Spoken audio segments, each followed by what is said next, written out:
Hello दोस्तों, स्वागत है आपके अपने चैनल इंडियाज नॉडो पर। कैसे हैं आप सभी? आई होप आप बहुत अच्छे होंगे। दोस्तों, आज का हमारा टॉपिक है इंडिया जियोग्राफी, यानी कि भारत का भूगोल। इससे पहले फ्रेंड्स, आपको मैंने रिवीजन से रिलेटेड काफ़ी वीडियो प्रोवाइड कर दी है। चैनल पर आपको जीके जीएस बैच के नाम से, रिवीजन के नाम से आपको एक अलग प्लेलिस्ट मिल जाएगी। अगर आपने सबसे पहले वो वॉच नहीं करी है तो पहले आप उसे वॉच करें, उसके बाद इसे देखें।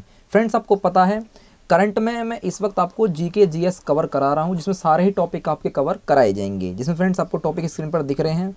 हिस्ट्री कवर कराई जाएगी, पॉलिटी, जियोग्राफी, इकोनॉमी, साइंस और स्टैटिक जीके। इस वक्त फ्रेंड्स हमने इसमें से एक टॉपिक पूरा कवर कर लिया है और वो है आपका हिस्ट्री। हिस्ट्री के तीनों ही भाग फ्रेंड्स मैंने आपको प्रोवाइड कर दिए हैं। अगर आप चैनल पर नए हैं तो अपनी हिस्ट्री को रिवीजन करें फ्रेंड्स, और अब उसमें फ्रेंड्स सारे ही चीज़ों को ध्यानपूर्वक देखें। आपका आने वाले समय में एक भी क्वेश्चन मिस नहीं होगा एग्जाम में। और उसके बाद फ्रेंड्स उनके टेस्ट को भी दें, क्योंकि फ्रेंड्स मैंने यही बता रखा है मैंने आपको फ्रेंड्स के सबसे पहले एक दिन आपको रिवीजन कराया जाएगा टॉपिक से रिलेटेड, और उससे अगले दिन या उसके बाद उसका टेस्ट दिया जाएगा। जैसे कि फ्रेंड्स आज मैं आपको इंडियन जियोग्राफी पढ़ा रहा हूँ, रिवीजन करा रहा हूँ इसका, इसके बाद इसका टेस्ट आएगा। इसलिए फ्रेंड्स इस रिवीजन के साथ साथ मैं आपका प्रैक्टिस भी करवाते हुए चल रहा हूँ साथ साथ। ठीक है फ्रेंड्स, इसलिए वीडियो को लास्ट तक जरूर देखें, क्योंकि फ्रेंड्स आपको पता है इंडिया जियोग्राफी है और हम भारत देश में रहते हैं। काफ़ी इंपॉर्टेंट टॉपिक आज रहने वाला है। लास्ट तक वीडियो के साथ बने रहिए फ्रेंड्स, क्योंकि इसके बाद आपको इंडिया जियोग्राफी यानी कि भारत का भूगोल पढ़ने की ज़रूरत ही नहीं पड़ेगी। आज मैं इसमें आपको एक चीज़ ऐसी कवर करा दूंगा जो आपके आने वाले हर एग्ज़ाम के लिए काफ़ी इंपॉर्टेंट है, और इसमें से एक भी क्वेश्चन आपका मिस नहीं होगा। तो चलिए फ्रेंड्स, वीडियो के पीडीएफ पाने के लिए टेलीग्राम ग्रुप को ज्वाइन कर लीजिए फ्रेंड्स। सभी वीडियो की पीडीएफ आपको टेलीग्राम ग्रुप पर मिल जाएगी देखने के लिए, तो टेलीग्राम ग्रुप को फ्रेंड्स ज्वाइन करना बिल्कुल ना भूलें। तो चलिए फ्रेंड्स, बेगर टाइम वेस्ट करते हुए आज की वीडियो शुरू करते हैं। चलिए फ्रेंड्स, आज का हमारा टॉपिक फ्रेंड्स आपको पता ही, मैंने बता दिया शुरू में, भारत का भूगोल है। एकदम बेसिक तरीके से हम समझेंगे भारत का क्या भूगोल है, भारत का हमारे भारत में भूगोल का क्या विस्तार है। इससे पहले फ्रेंड्स मैंने आपको विश्व का भूगोल पढ़ाया था। अगर आपने वो वीडियो वॉच नहीं करी है तो लिंक आपको डिस्क्रिप्शन में मिल जाएगा, आप जाके वहाँ से वॉच करें। अगर नहीं मिले फ्रेंड्स तो प्लेलिस्ट आपको मिल जाएगी अलग जीके जीएस के बैच के नाम से, वहाँ से आप वीडियो को वॉच करें। क्योंकि फ्रेंड्स आपको पता है सारे ही टॉपिक आपके कवर कराए जाएंगे। जीएस में आपका इतना मजबूत करवा दूंगा फ्रेंड्स कि आपके आने वाले समय में एक भी क्वेश्चन जीके जीएस में मिस नहीं होगा। और फ्रेंड्स आपको पता ही है जीके एक ऐसा सब्जेक्ट है जिसमें हर एग्ज़ाम में क्वेश्चन पूछे ही जाते हैं। जो चाहे तो फ्रेंड्स वो ए लेवल से लेके जेड लेवल का ही क्यों ना सही, एसएससी लेवल से लेके यूपीएससी लेवल का ही क्यों ना सही एग्ज़ाम, सभी एग्ज़ामों फ्रेंड्स जीके जीएस पूछी ही जाती है। इसलिए फ्रेंड्स हमने भी ये डिसीजन लिया है कि आपका जीके इस प्रकार स्ट्रॉन्ग करा दिया जाए कि आपके आने वाले समय में एक भी क्वेश्चन रिवीजन के साथ साथ प्रैक्टिस के साथ भी क्वेश्चन मिस एग्जाम में नहीं हो सके। तो चलिए फ्रेंड्स, एकदम बेसिक तरीके से क्वेश्चनों को आज रिवीजन सही से करेंगे। तो चलिए फ्रेंड्स, सबसे पहले समझते हैं भारत का भूगोल, क्योंकि फ्रेंड्स शुरुआत तो हम भारत के भूगोल से करेंगे। ठीक है, चलिए सबसे पहले फ्रेंड्स मैं आपको समझाऊंगा, और उसके बाद अगर फ्रेंड्स आप वीडियो का स्क्रीनशॉट भी लेना चाहें तो उसमें मैं आपको 1 मिनट का समय दूंगा, 1 से 30 सेकंड का समय। अगर आप स्क्रीनशॉट लेना चाहें तो स्क्रीनशॉट ले सकते हैं, वरना वीडियो की पीडीएफ तो फ्रेंड्स आपको टेलीग्राम ग्रुप पर देखने के लिए मिल ही जाएगी। ठीक है फ्रेंड्स, चलिए सबसे पहले समझते हैं भारत का भूगोल। भारत एशिया महाद्वीप में स्थित एक देश है। भारत इस वक्त फ्रेंड्स कहाँ स्थित है?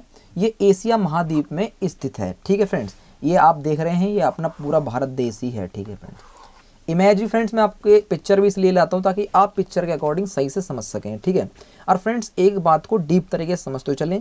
अगर फ्रेंड्स आपको वीडियो लॉन्ग लगती है, फ्रेंड्स आपको पता है रिवीजन करा रहा हूँ, लॉन्ग भी बन सकती है, घंटा भर की वीडियो बन सकती है, लेकिन फ्रेंड्स मैं आपको पहले ही कह दिया है, अगर हम कुछ अच्छी चीज़ देख रहे हैं तो उसमें घंटा लग जाए या 1.5 घंटा लग जाए, इसमें कोई दिक्कत नहीं है। अगर अच्छी चीज़ देख रहे हैं तो टाइम वेस्ट हो रहा है तो कोई दिक्कत नहीं है। बेकार चीज़ों में फ्रेंड्स टाइम वेस्ट करने से कोई फ़ायदा नहीं है। अगर अच्छी चीज़, अगर आप रिवीजन कर रहे हैं इस वक्त मेरी वीडियो के साथ, तो समझिए फ्रेंड्स आप अपना भारत का भूगोल स्ट्रॉन्ग ही कर रहे हैं। इसलिए फ्रेंड्स अगर आप नोट्स बनाना चाहें तो नोट्स भी बना सकते हैं। और एग्ज़ाम में फ्रेंड्स भारत के भूगोल में से क्वेश्चन कहाँ कहाँ से पूछे जाते हैं बीच में से मैंने अलग हेडलाइन फ्रेंड्स इस वक्त आपके लिए नोट कर रखा है। ठीक है, मैं एक चीज़ को फ्रेंड्स आपको पूरी से पूरी समझाने की कोशिश करूँगा, इसलिए फ्रेंड्स समझते हुए पूरे चलें। और नोट्स बनाना चाहें तो नोट्स भी बना सकते हैं। वैसे मेरी माने फ्रेंड्स तो नोट्स बनाना काफ़ी इंपॉर्टेंट है, नोट्स भी बना के जरूर चलें, ठीक है। चलिए, तो हमारा भारत देश फ्रेंड्स कहाँ स्थित है? एशिया महाद्वीप में ये स्थित है, जिसमें कुल 28 राज्य और 8 केंद्र शासित प्रदेश हैं। फ्रेंड्स आपको तो पता ही है, इसमें 28 तो राज्य हैं और आपके 8 केंद्र शासित देश हैं, ठीक है। यह एशिया के दक्षिण भाग में हिंद महासागर के शीर्ष पर 3 ओर से समुद्र तथा उत्तर में हिमाचल से घिरा है। आप पिक्चर में फ्रेंड्स देख सकते हैं कि इसमें मैं क्या समझाना चाह रहा हूँ, ठीक है। यानी कि हिंद महासागर के शीर्ष स्थान पर और 3 से समुद्र तथा उत्तर में हिमालय से घिरा हुआ है। आप पिक्चर में फ्रेंड्स आप देख सकते हैं, ठीक है। चलिए, ये आपका हिंद महासागर है, ये ऊपर आपका हिमालय की चोटियाँ हैं, ठीक है। यह पूर्ण उत्तरी गोलार्ध में अवस्थित है।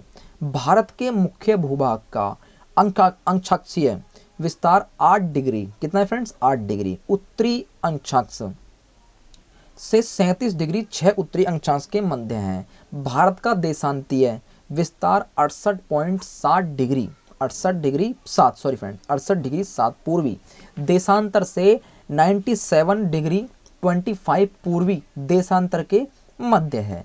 भारत का उत्तर से दक्षिण में विस्तार 3214 किलोमीटर तथा पूर्व से पश्चिम में 2933। ये काफ़ी इंपॉर्टेंट बात है फ्रेंड्स, क्योंकि एग्जाम में यहाँ से भी बातें पूछी जाती हैं, इसलिए फ्रेंड्स नोट कर लीजिए फ्रेंड्स। पहले मैं आपको समझा देता हूँ, उसके बाद इसे आप नोट कर सकते हैं वीडियो को पॉज करके, ठीक है। भारत की स्थल सीमा की लंबाई कितनी है फ्रेंड्स?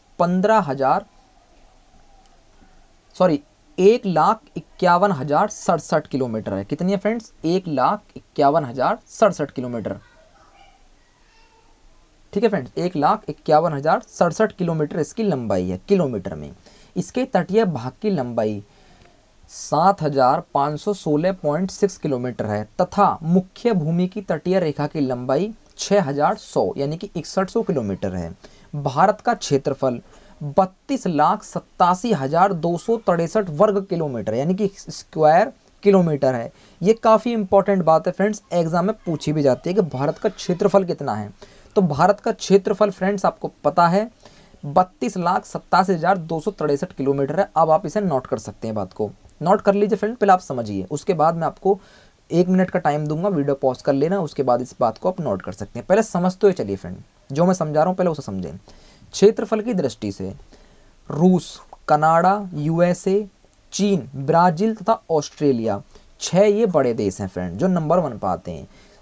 भारत 7वें तथा अर्जेंटीना 8वें स्थान पर आते हैं। यानी कि इनके बाद अगर कोई देश आता है तो अपना देश आता है भारत, और उसके बाद फ्रेंड्स आपका अर्जेंटीना देश आता है 8वें स्थान पर। विश्व की 2.4% भूमि भारत के पास है, जबकि विश्व की लगभग 17.5% जनसंख्या भारत में निवास करती है। ये आपको पता ही है फ्रेंड। जनसंख्या के दृष्टिकोण से भारत चीन के बाद दूसरे स्थान पर है। भारत के उत्तर में नेपाल, भूटान सबसे छोटा पड़ोसी देश, व चीन, दक्षिण में श्रीलंका और बांग्लादेश, म्यांमार, थाईलैंड तथा इंडोनेशिया हैं, जैसा कि आप फ्रेंड्स पिक्चर में देख सकते हैं, ठीक है। और भारत के 3 राज्यों की सीमाएं सर्वाधिक 3 देशों से मिलती हैं। चलिए फ्रेंड्स, अब आप जो मैंने आपको बताया उसे नोट कर लीजिए। अगर स्क्रीनशॉट लेना चाहते हैं तो आप स्क्रीनशॉट फ्रेंड्स ले सकते हैं। मैं आपको 30 सेकंड का टाइम दूंगा, ले सकते हैं वीडियो को पॉज करके। उसी के बाद फ्रेंड्स मैं आगे बढ़ूंगा, क्योंकि फ्रेंड्स आपको पता है एक चीज़ काफ़ी नोट करनी काफ़ी इंपॉर्टेंट है। अगर फ्रेंड्स मैं धुआंधार की तरह आपको पढ़ाऊंगा तो आपको कुछ समझ नहीं आएगा। मैं फ्रेंड्स स्लो इसलिए ही पढ़ा रहा हूँ क्योंकि आपके साथ काफ़ी स्टूडेंट भी हैं जिनको साथ साथ लेकर चलना है, ताकि फ्रेंड्स हर किसी के बात समझ में आ सके। चलिए फ्रेंड्स, अब आप स्क्रीनशॉट ले लीजिए।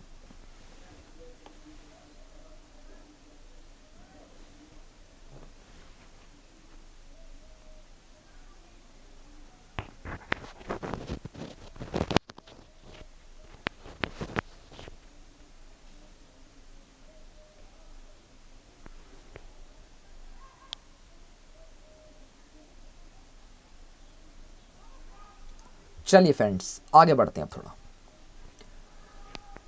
पश्चिम बंगाल, बांग्लादेश, नेपाल, यानी कि हम यहाँ से छूटे थे ना पीछे फ्रेंड्स के 3 देशों के साथ मिलती है, तो वो यही देश है फ्रेंड्स। पश्चिम बंगाल है आपका, बांग्ला, नेपाल, भूटान, सिक्किम, नेपाल, चीन, भूटान तथा अरुणाचल प्रदेश, भूटान, चीन, म्यांमार, भारत और अफगानिस्तान के बीच डूरंड रेखा है। कौन सी रेखा है फ्रेंड? डूरंड रेखा है, ठीक है, डूरंड रेखा है। ये आप नोट कर लीजिए फ्रेंड्स, क्योंकि ऐसी रेखा भी काफ़ी बार पूछी भी जाती हैं। काफ़ी रेखाएं फ्रेंड्स, कर्क रेखा भी आएगी, उसके बारे में फ्रेंड्स आपको बताऊंगा, और वो भारत के कितने राज्यों से होकर गुजरती है, सभी बातें फ्रेंड्स आज इसमें आपके क्लियर।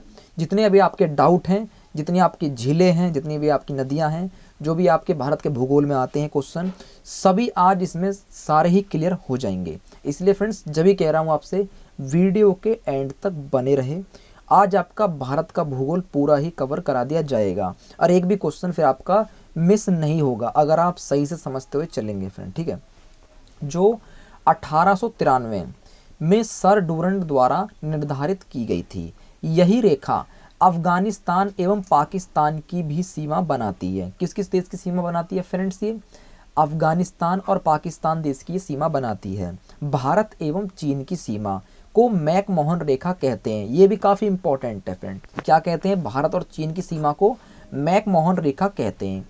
यह 1914 में शिमला अभिसमय के तहत निर्धारित की गई थी। रेड क्लिफ रेखा 1947 में, जब अपना भारत देश आज़ाद हुआ था फ्रेंड, भारत पाकिस्तान के बीच निर्धारित की गई थी। बांग्लादेश के आज़ाद होने के साथ ही भारत बांग्लादेश सीमा को भी रेड क्लिफ रेखा ही कहा जाता है। काफ़ी इंपॉर्टेंट है फ्रेंड, ठीक है। चलिए अब थोड़े इन फैक्टों को भी समझ लेते हैं फ्रेंड्स, ये भी काफ़ी इंपॉर्टेंट है। भारत के चारों ओर अंतिम बिंदु सीमा, देखिए समझिए फ्रेंड्स। दक्षिण बिंदु इंदिरा पॉइंट, ग्रेट निकोबार द्वीप, ठीक है। उत्तरी बिंदु कहाँ है फ्रेंड्स? इंदिरा कॉल, लद्दाख। पश्चिम बिंदु गुहार मोती, ये गुजरात में है। पूर्वी बिंदु आपका कहाँ है? की बिंदु अरुणाचल प्रदेश में। मुख्य भूमि की द सीमा कन्याकुमारी, तमिलनाडु में। चलिए अब थोड़ा इनके बारे में भी समझ लेते हैं फ्रेंड। सीमावर्ती देश और इसके स्पर्श करने वाले भारतीय राज्य केंद्र शासित प्रदेश, ठीक है। बांग्लादेश, जिसकी दूरी कितनी है फ्रेंड्स? 4096.7 किलोमीटर। पश्चिम बंगाल बांग्लादेश से लगी सबसे लंबी सीमा वाला राज्य, असम, मेघालय, त्रिपुरा, मिजोरम, ठीक है। चीन 3488 किलोमीटर। लद्दाख चीन से लगी सबसे लंबी सीमा वाला राज्य है। हिमाचल प्रदेश, उत्तराखंड, सिक्किम, अरुणाचल प्रदेश, ठीक है फ्रेंड्स। पाकिस्तान 3323 किलोमीटर दूरी।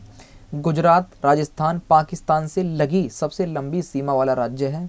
पंजाब, जम्मू और कश्मीर तथा लद्दाख, ठीक है। अब आते हैं नेपाल पे, 1751। उत्तर प्रदेश, नागालैंड, मिजोरम व ये मिजोरम है फ्रेंड्स, व मणिपुर।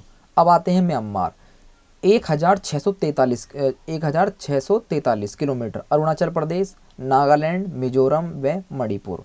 अब आते हैं भूटान, 699 किलोमीटर। असम है फ्रेंड्स, ये असम। भूटान से लगी सबसे लंबी सीमा वाला राज्य, सिक्किम, पश्चिम बंगाल एवं अरुणाचल प्रदेश। अब आते हैं अफगानिस्तान के बारे में, 106 किलोमीटर कुल। जम्मू और कश्मीर से इसकी सीमा ये स्पर्श ये करते हैं, ठीक है फ्रेंड्स। यहाँ आप भारत के नक्शे में फ्रेंड्स आप देख सकते हैं कि किसकी सीमा किस देश से लगी पड़ी है, ठीक है। और भी आगे फ्रेंड्स मैप आएगा, वहाँ से आप समझ सकते हैं, ठीक है। चलिए अब आप फ्रेंड्स नोट्स कर लीजिए हर एक बात को जो मैंने आपको इसमें बताई है। फ्रेंड्स वीडियो को लाइक भी करते हुए जरूर चलें अगर वीडियो आपको समझ में आ रही है तभी, ठीक है फ्रेंड्स। और वीडियो को ज़्यादा से ज़्यादा फ्रेंड्स शेयर कर दीजिए। जिन स्टूडेंट का जीके जीएस वीक है या जो तैयारी करना चाहते हैं, उनके साथ फ्रेंड्स शेयर करना बिल्कुल ना भूलें।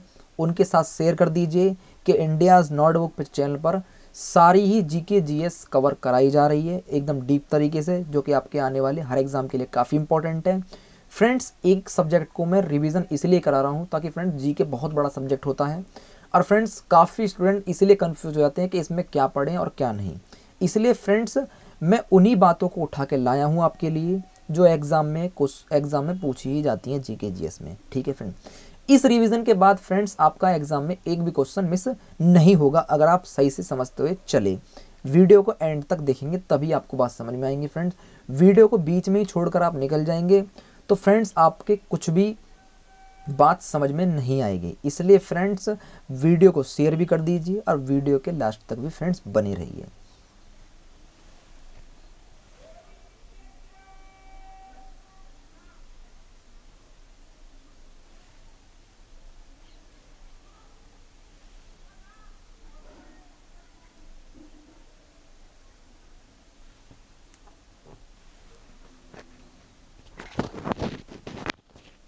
चलिए फ्रेंड्स आगे बढ़ते हैं थोड़ा सा।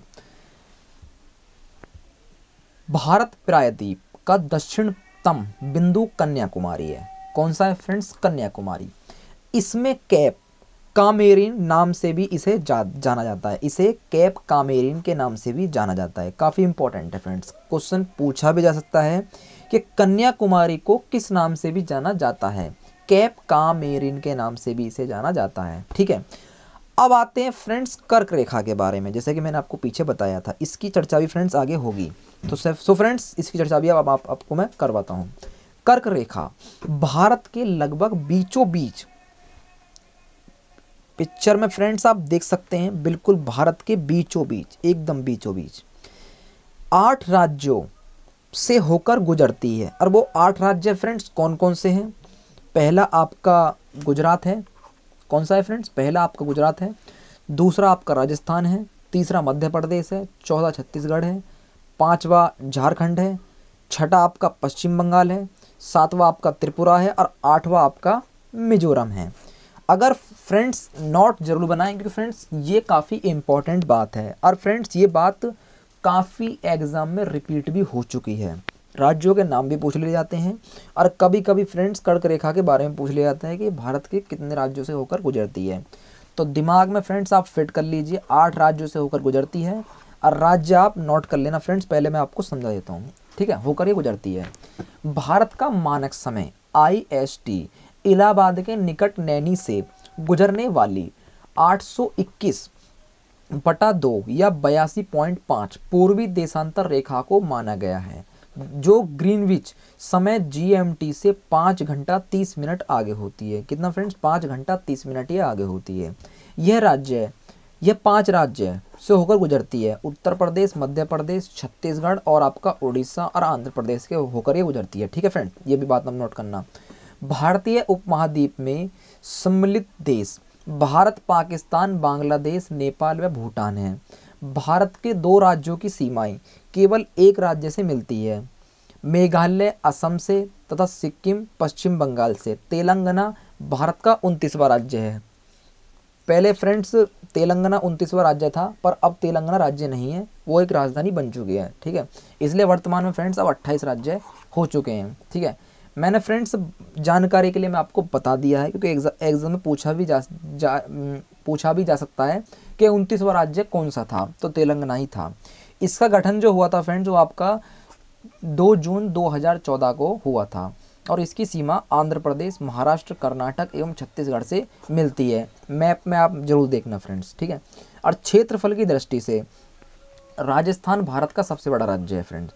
एग्जाम में पूछा भी जाता है फ्रेंड्स कि भारत का राज्य सबसे बड़ा राज्य कौन सा है और सबसे छोटा राज्य कौन सा है फ्रेंड्स, वो भी मैं आगे आपको बताऊंगा। अगर आपको पता है फ्रेंड्स तो कमेंट में लिख के जरूर बताएं। ठीक है, उसके बाद क्रमश, यानी कि इसके बाद अगर कोई बड़े राज्य हैं तो वो आपके मध्य प्रदेश हैं, उत्तर प्रदेश हैं और जम्मू कश्मीर इसके बाद आते हैं, जो इससे थोड़े थोड़े बड़े हैं फ्रेंड्स। ठीक है, उत्तर प्रदेश फ्रेंड्स काफ़ी बड़ा राज्य है, जिसमें वर्तमान में 75 यानी कि 75 जिले हैं। कितने फ्रेंड्स? 75 जिले, जो कि और राज्यों के मुकाबले काफ़ी ज़्यादा हैं फ्रेंड। ठीक है, चलिए आगे बढ़ते हैं। अरे फ्रेंड्स आपने नोट तो करी नहीं बात, पहले आप नोट कर लीजिए। आपको 30 सेकंड का टाइम दूंगा मैं, 30 सेकंड के बाद मैं आगे बढ़ूंगा, क्योंकि फ्रेंड्स एक बात नोट करते हुए चलना काफ़ी इंपॉर्टेंट है। अगर आप नोट नहीं करेंगे फ्रेंड्स तो इधर से घुसेगी बात और इधर से आपकी निकल जाएगी। इसलिए फ्रेंड्स समझने के साथ साथ नोट्स भी बना के जरूर चलिए। PDF तो आपको मिलेगी टेलीग्राम ग्रुप पे फ्रेंड, लेकिन PDF में उतना समझ में नहीं आएगा जितना आप नोट बना लेंगे। PDF फ्रेंड्स मैं आपकी रिवीजन के लिए उसे देता हूँ टेलीग्राम ग्रुप पे, ताकि आपका जब भी कोई एग्ज़ाम आ रहा है तो उस टाइम पर PDF को उठाएं और जल्दी जल्दी रिवीजन कर लीजिए। नोट्स बना के चलेंगे फ्रेंड्स तो नोट भी काफ़ी इंपॉर्टेंट है, ताकि उस नोट को आप हर किसी के साथ शेयर कर सकें और बता सके कि ये काफ़ी अच्छे नोट्स हैं। ठीक है,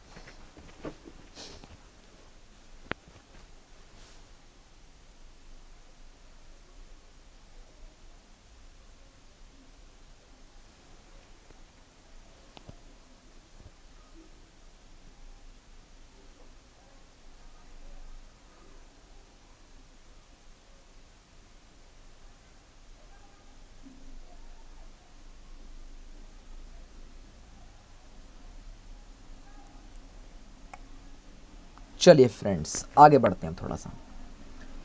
क्षेत्रफल की दृष्टि से गुजरात में स्थित कच्छ भारत का सबसे बड़ा जिला है। ये कहाँ पर है फ्रेंड्स? गुजरात राज्य में ही स्थित है कच्छ जिला।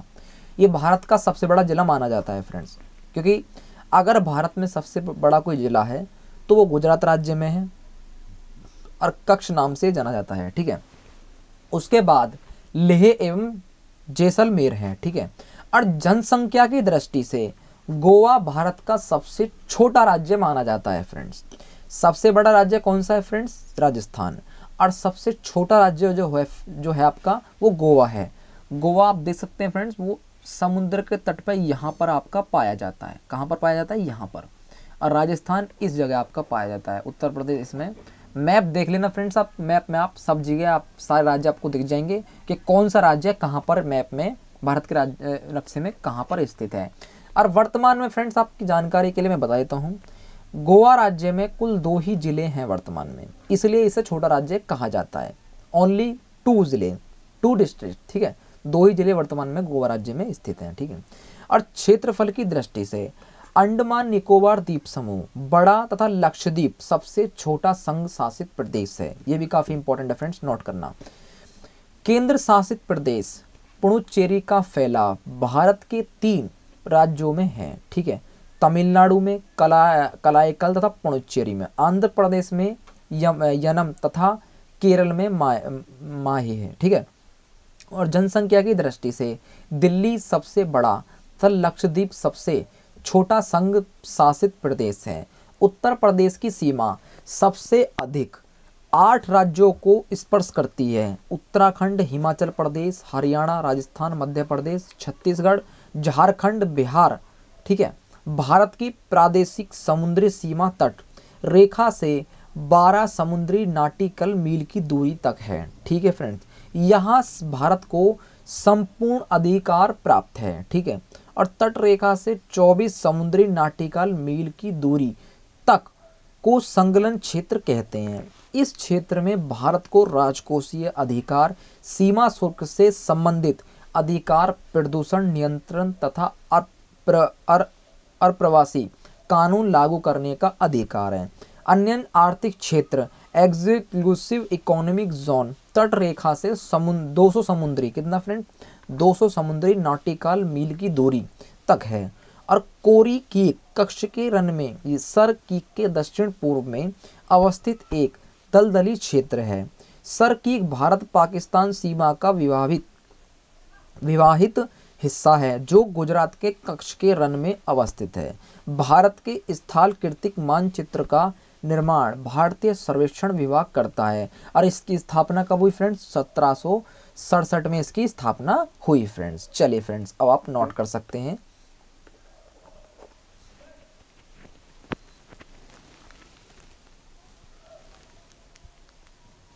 क्योंकि फ्रेंड्स आपको पता है एक बात फ्रेंड्स काफ़ी इंपॉर्टेंट है, इसलिए मैं आपको नोट करने के लिए फ्रेंड्स कह रहा हूँ। अगर फ्रेंड्स आप नोट कर लेंगे, बाद में सिर्फ आपको नोट्स उठाने की ज़रूरत है और आपका रिवीजन हो जाएगा।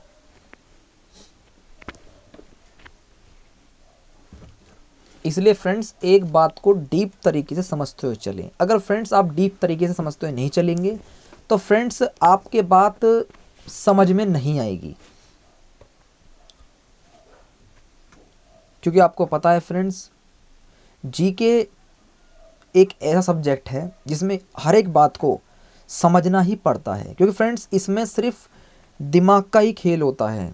इसमें आप जितनी बातों को दिमाग में बैठा लेंगे उतना ही सही रहेगा। ये फ्रेंड्स कोई रीजनिंग या मैथ नहीं है, उसमें तो फ्रेंड्स उसमें भी दिमाग लगाया जाता है लेकिन उसमें सवाल सॉल्व करने पड़ते हैं।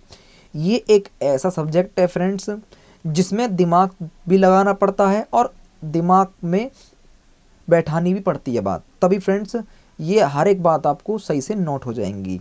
अगर फ्रेंड्स मैं आपको इस बात को दोबारा पूछूं कि कर्क रेखा भारत के कितने राज्यों से होकर गुजरती है, तो फ्रेंड्स कुछ स्टूडेंट को पता चल गया होगा और कुछ स्टूडेंट को अभी पता नहीं होगा। इसलिए फ्रेंड्स दोबारा बता देता हूँ, 8 राज्यों से होकर गुजरती है। वो कौन कौन से राज्य है फ्रेंड्स आप पीछे देख सकते हैं, ठीक है, या फिर मुझे आप कमेंट में लिख के ज़रूर बताएं। सो इसलिए फ्रेंड्स यही तो छोटी छोटी बातें होती हैं जो हमें नोट करनी पड़ती हैं, और ऐसी छोटी छोटी बातें ही एग्ज़ाम में पूछ ली जाती हैं। ठीक है फ्रेंड्स, चलिए आई होप आपने नोट्स बना लिए होंगे फ्रेंड्स। चलिए आगे बढ़ते हैं। अब समझते हैं फ्रेंड्स पूर्वी पहाड़ियाँ और पर्वत। ठीक है, जो जहाँ से क्वेश्चन अक्सर पूछे ही जाते हैं फ्रेंड्स एग्जाम में। चलिए थोड़ा समझते हैं इसके बारे में। पूर्वी पहाड़ी और पर्वत। ठीक है, हिमालय पर्वत के इस भाग में पहाड़ियों की दिशा उत्तर से दक्षिण है। कितनी है फ्रेंड्स? उत्तर से दक्षिण है। दक्षिण की दिशा से उत्तर से दक्षिण है। ये पहाड़ियाँ उत्तर में पटकाई बुम नागा पहाड़ी, मणिपुर पहाड़ियाँ तथा दक्षिण में मिजो या लुसाई पहाड़ियों के नाम से जानी जाती है। मिजोरम, जिसे मोलेसिस बेसिन भी कहा जाता है। मिजोरम राज्य को फ्रेंड्स किस नाम से भी जाना जाता है? मोलेसिस बेसिन के नाम से भी इससे जाना जाता है। ठीक है फ्रेंड्स, जो कि आपको कहीं भी किताब में देखने के लिए नहीं मिलेगा। यही आपको फ्रेंड्स आपको सब कुछ सीखने के लिए और देखने के लिए आज मिल जाएगा। मैंने फ्रेंड्स आपको शुरू में भी कह दिया था वीडियो में कि आज फ्रेंड्स इस वीडियो में आपको एक बात ऐसी नोट करा दूंगा भारत के भूगोल में, जो आपके एग्ज़ाम में आप एक भी चीज़ को भूल नहीं पाएंगे और एक भी क्वेश्चन आपका मिस नहीं हो पाएगा। चलिए थोड़ा समझते हैं आगे। मृदुल व असंगठित चट्टानों से बना है। ये पहाड़ियाँ भारतीय मानसून को दिशा प्रदान करती है। इस प्रकार ये पहाड़ियाँ जल विभाजक के साथ जलवायु विभाजक भी हैं। ठीक है फ्रेंड्स, चलिए बहुत सी दर्रे भी पूछे जाते हैं फ्रेंड्स, और हिमालय की प्रमुख चोटियाँ भी पूछी जाती हैं। दोनों ही बात मैं आपको समझाता हूँ फ्रेंड्स, पहले आप यहाँ से समझें। दर्रे आपको यहाँ दिख जाएंगे और उनके क्षेत्र। ठीक है, बुर्जिल दर्रा काफ़ी इंपॉर्टेंट है, श्रीनगर से गिलगित को जोड़ता है। ठीक है, जोजिला दर्रा, ये जेजिला नहीं है फ्रेंड, जोजिला दर्रा है।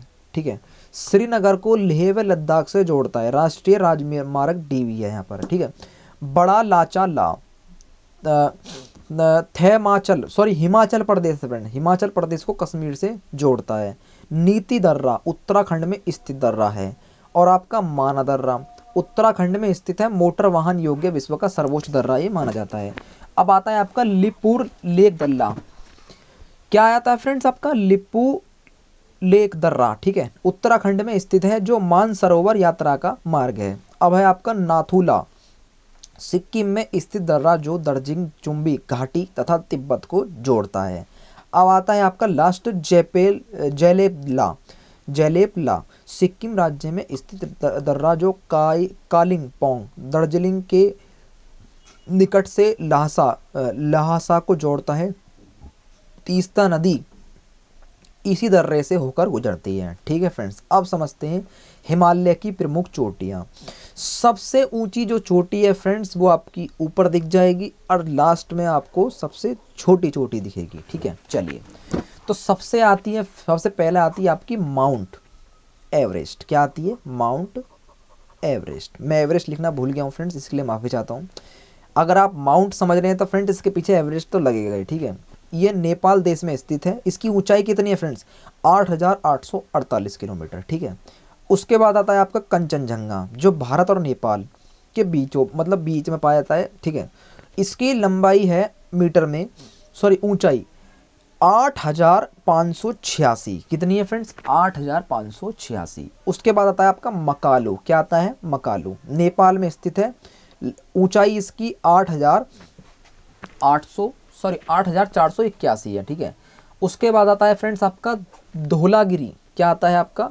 धौलागिरी नेपाल में स्थित है। ऊंचाई इसकी 8,167 है। उसके बाद आता है फ्रेंड्स आपका नंगा पर्वत, भारत में स्थित है। ये 8,126 मीटर इसकी ऊंचाई है। उसके बाद आता है फ्रेंड्स आपका अन्नापूर्ण, नेपाल में स्थित है। 8,091 इसकी ऊंचाई है। उसके बाद आता है फ्रेंड्स आपका नंदा देवी, भारत में स्थित है। 7,816 मीटर इसकी ऊंचाई है। उसके बाद आता है फ्रेंड्स कामेत, भारत और चीन, 7,756 मीटर इसकी ऊंचाई है। उसके बाद आता है फ्रेंड्स नमचा बरवा, भारत में स्थित है। 7,782 इसकी ऊंचाई है मीटर में। थोड़ी नोट करने वाली बात भी है फ्रेंड्स इसमें, इसे समझें। पूर्व से पश्चिम की ओर हिमालय की चोटियाँ किरमस, नामचा, बरवा अरुणाचल प्रदेश, कंचनजंगा, सिंकम, माउंट एवरेस्ट नेपाल तथा नंदा देवी उत्तराखंड में है। ठीक है फ्रेंड्स, चलिए अब आप नोट कर सकते हैं फ्रेंड्स।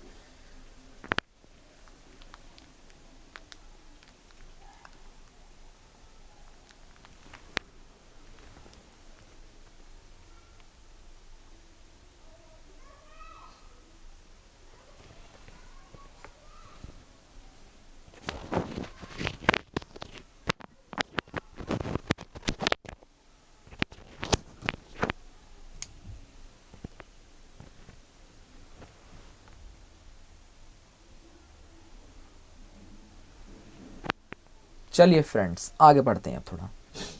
अब समझते हैं फ्रेंड्स द्वीप समूह, द्वीप समूह के बारे में। भारत के द्वीपों की बंगाल की खाड़ी एवं अरब सागर में स्थित द्वीपों में विभाजित किया जा सकता है। बंगाल की खाड़ी में जलोढ़ मिट्टी, कौन सी मिट्टी फ्रेंड्स? बंगाल की खाड़ी में जलोढ़ मिट्टी के निष्पक्ष द्वारा कई द्वीपों का निर्माण हुआ है, जैसे हुंगली के निकट गंगा सागर द्वीप। बंगाल की खाड़ी में स्थित द्वीपों की कुल संख्या कितनी है फ्रेंड्स, जो कि एग्जाम में पूछी जाती है? 572 है। कितनी है फ्रेंड्स? 572 है, जिनमें अंडमान एवं ज्वालामुखी क्रिया के द्वारा हुआ है। इन्हें हिमालय एवं आकान योमा का दक्षिण विस्तार के द्वारा हुआ है। इन्हें हिमालय एवं आकान योमा का दक्षिण विस्तार माना जाता है। ये द्वीप अरब सागर में स्थित द्वीपों की तुलना में आकार में बड़े तथा विषम हैं। अंडमान द्वीप की सर्वोच्च चोटी सैंडल पीक है। कौन सी है फ्रेंड्स? Sandal peak. जबकि निकोबार की सबसे ऊंची चोटी माउंट थुल्लई है। थुल्लई रहे, ठीक है, ये काफी इंपॉर्टेंट है फ्रेंड, नोट्स जरूर करना। अंडमान निकोबार द्वीप समूह में नार, कोंडम सुस्तुप्त ज्वालामुखी तथा बैरन एकमात्र सक्रिय ज्वालामुखी है। ठीक है फ्रेंड्स, चलिए अब समझते हैं भारत का अपवाह तंत्र। भारत के अपवाह तंत्र का नियंत्रण मुख्यतः भौगोलिक स्थलाकृतियों के द्वारा होता है। इस आधार पर भारतीय नदियों को दो मुख्य वर्गों में विभाजित किया गया है।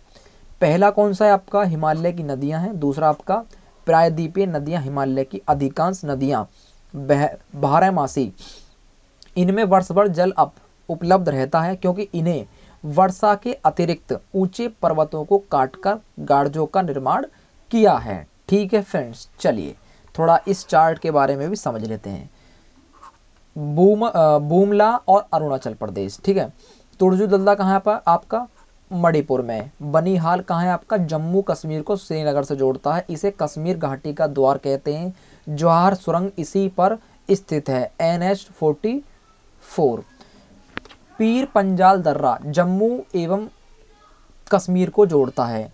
और उसके बाद आता है आपका बारमूला दर्रा, जम्मू एवं कश्मीर में स्थित दर्रा जो वर्तमान कश्मीर को पाकिस्तान से अलग करता है। रोहतांग दर्रा हिमाचल प्रदेश के धौलाधार श्रेणी में स्थित दर्रा है। कोरम दर्रा भारत चीन सीमा पर राजनीतिक दृष्टिकोण से महत्वपूर्ण दर्रा जो कश्मीर को चीन से जोड़ता है। दीफू दर्रा अरुणाचल प्रदेश, यह भारत चीन तथा म्यांमार सीमा का टाई जंक्शन है, जहां तीनों देशों की सीमाएं समीपवर्ती हैं। ठीक है, उसके बाद आता है आपका पांगसान दर्रा अरुणाचल प्रदेश, और उसके बाद लास्ट आता है आपका सीप किला दर्रा हिमाचल प्रदेश। सतलज नदी इसी दर्रे से भारत में प्रवेश करती है और शिमला को तिब्बत से जोड़ती है। ठीक है फ्रेंड्स, शिमला को तिब्बत से जोड़ती है। ठीक है फ्रेंड्स, चलिए अब आप नोट करना चाहें तो नोट कर सकते हैं।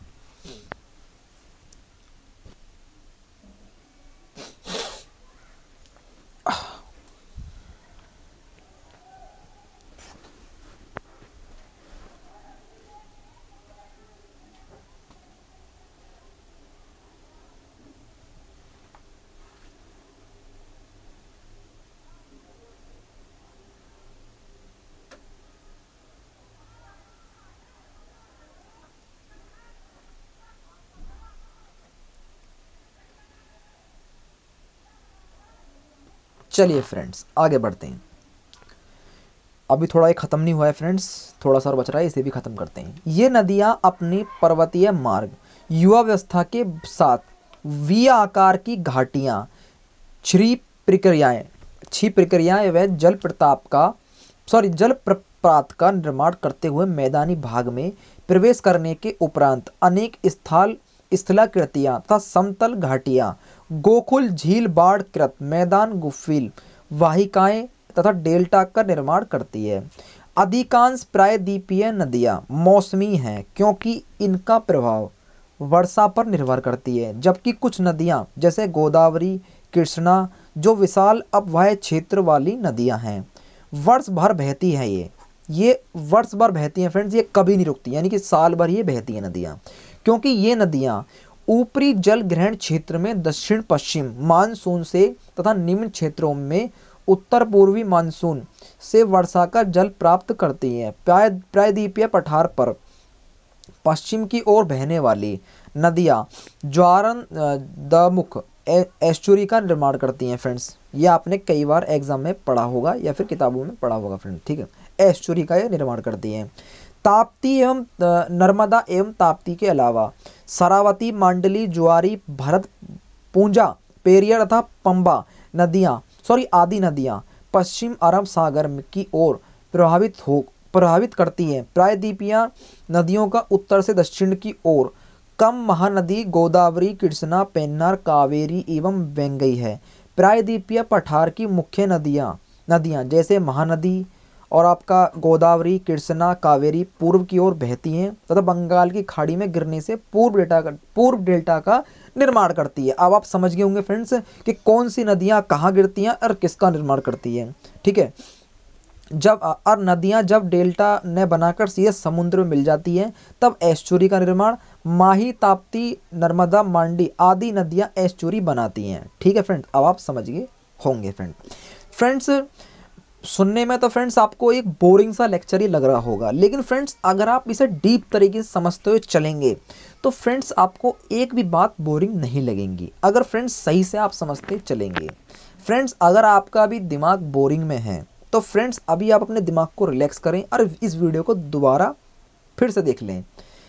अगर फ्रेंड्स अभी आपको कुछ भी देखने का मन नहीं कर रहा है तो पहले फ्रेंड्स अपने दिमाग को रिलैक्स करिए, थोड़ा बाहर टहल के आइए, उसके बाद इस वीडियो को देखें। इसमें एक बात आपको फ्रेंड्स फिर समझ में अच्छी तरीके से आ जाएगी, क्योंकि फ्रेंड्स जब दिमाग कंफ्यूज हो जाता है, दिमाग पे प्रेशर ज़्यादा हो जाता है तो फिर कुछ भी चीज़ फ्रेंड्स समझ में नहीं आती, चाहे उसमें कोई भी कितनी अच्छी तरीके से समझाना क्यों नहीं रहा हो, ठीक है। इसलिए फ्रेंड्स पहले दिमाग को शांत करिए, उसे रिलैक्स दीजिए, थोड़ा बाहर आप वॉल करके आइए, यानी कि टहल के आइए थोड़ा सा, और उसके बाद फ्रेंड्स इस वीडियो को वॉच करें। उम्मीद करता हूँ फ्रेंड्स आपको ये वीडियो फिर समझ में आ जाएगी, ठीक है फ्रेंड। दिमाग को पहले रिलैक्स करें, अगर फ्रेंड दिमाग रिलैक्स नहीं रहेगा तो आप कुछ भी पढ़ लीजिए आपको समझ में नहीं आएगा। सबसे पहले मेन चीज़ है फ्रेंड्स दिमाग को रिलैक्स करना। दिमाग को रिलैक्स करिए, दिमाग रिलैक्स नहीं रहेगा फ्रेंड्स तो आपको कुछ भी समझ में नहीं आएगा। इसलिए फ्रेंड्स जिन स्टूडेंट का दिमाग रिलैक्स है वही पहले वीडियो को देखें, और जिनका रिलैक्स नहीं है पहले अपने दिमाग को रिलैक्स करिए और थोड़ा बाहर टहल के आइए और उसके बाद इस वीडियो को देखें, ठीक है फ्रेंड्स। क्योंकि इससे फ्रेंड्स काफ़ी ऊर्जा प्रदान होगी और हमारा दिमाग को फ्रेंड्स काफ़ी रिलैक्स होगा, और उसके बाद इस काम को करने के बाद अगर इस वीडियो को आप देखेंगे तो आपको एक एक बात अच्छी तरीके से समझ में आ जाएगी। फ्रेंड्स वीडियो अपलोड देने का मेरा मकसद ही यही है फ्रेंड्स कि आप इसे एक बार देखें, 2 बार देखें, वीडियो तो आपकी चैनल पर पड़ी ही रहेगी फ्रेंड्स। अब ये जब भी आपका एग्ज़ाम नज़दीक आया है तो रिवीजन का टाइप पे ये वीडियो आपके लिए रामबाण ये आपके लिए घोषित होगी वीडियो। यही नहीं फ्रेंड्स, जितने भी मैं जीके जीएस की अब तक वीडियो प्रोवाइड कर चुका हूँ, हिस्ट्री हो, ज्योग्राफी हो, सभी वीडियो आपकी रामबाण घोषित होंगी एंड मौके पे जब आपको रिवीजन ही मारना है। तो इस वीडियो को देखें, प्लेबैक स्पीड पर लगा कर देखें, जल्दी देख पाएंगे, आपका टाइम भी बच जाएगा और वीडियो आपकी जल्दी समझ में आ जाएगी, ठीक है। चलिए अब थोड़ा इस चैप्टर के बारे में भी समझ लेते हैं, ठीक है। बिहार कवर मोती झील, गोहरा कटोल झील, ठीक है। उसके बाद गुजरात आता है फ्रेंड्स आपका नल सरोवर, हिमसर, कंकिया, नारायण सरोवर, थौल, वस्तुपुर, लखोटा, सुरसागर।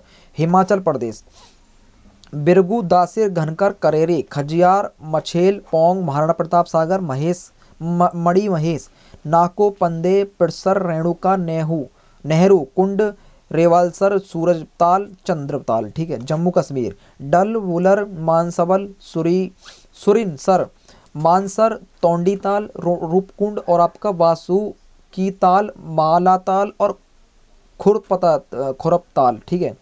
फ्रेंड्स नाम भी काफ़ी डिफ़िकल्ट से होते हैं जो सही समझ में नहीं आते हैं, इसलिए फ्रेंड्स एक नाम को नोट कर लीजिए, जब आप रिवीजन मारेंगे तो आपको एक नाम अच्छी तरीके से समझ में आ जाएगा, ठीक है। उसके बाद आता है फ्रेंड्स आपका सिक्किम, गोड, गुरु डोंगमार, खेचो, पाल, क्री और तमस्मो, ततोस्मलमू भारत की सबसे ऊंची झील है, ठीक है। ये झीलें बताई हैं फ्रेंड्स मैंने आपको, कभी आप कंफ्यूज हो जाए फ्रेंड्स कि ये आप बता क्या रहे हैं, ये झीलें हैं फ्रेंड्स जो कि जिन जिन राज्यों में पाई जाती हैं, ठीक है। चलिए आप नोट कर लीजिए फ्रेंड्स, मैं बार बार भूल जाता हूँ, अब आप नोट कर लीजिए।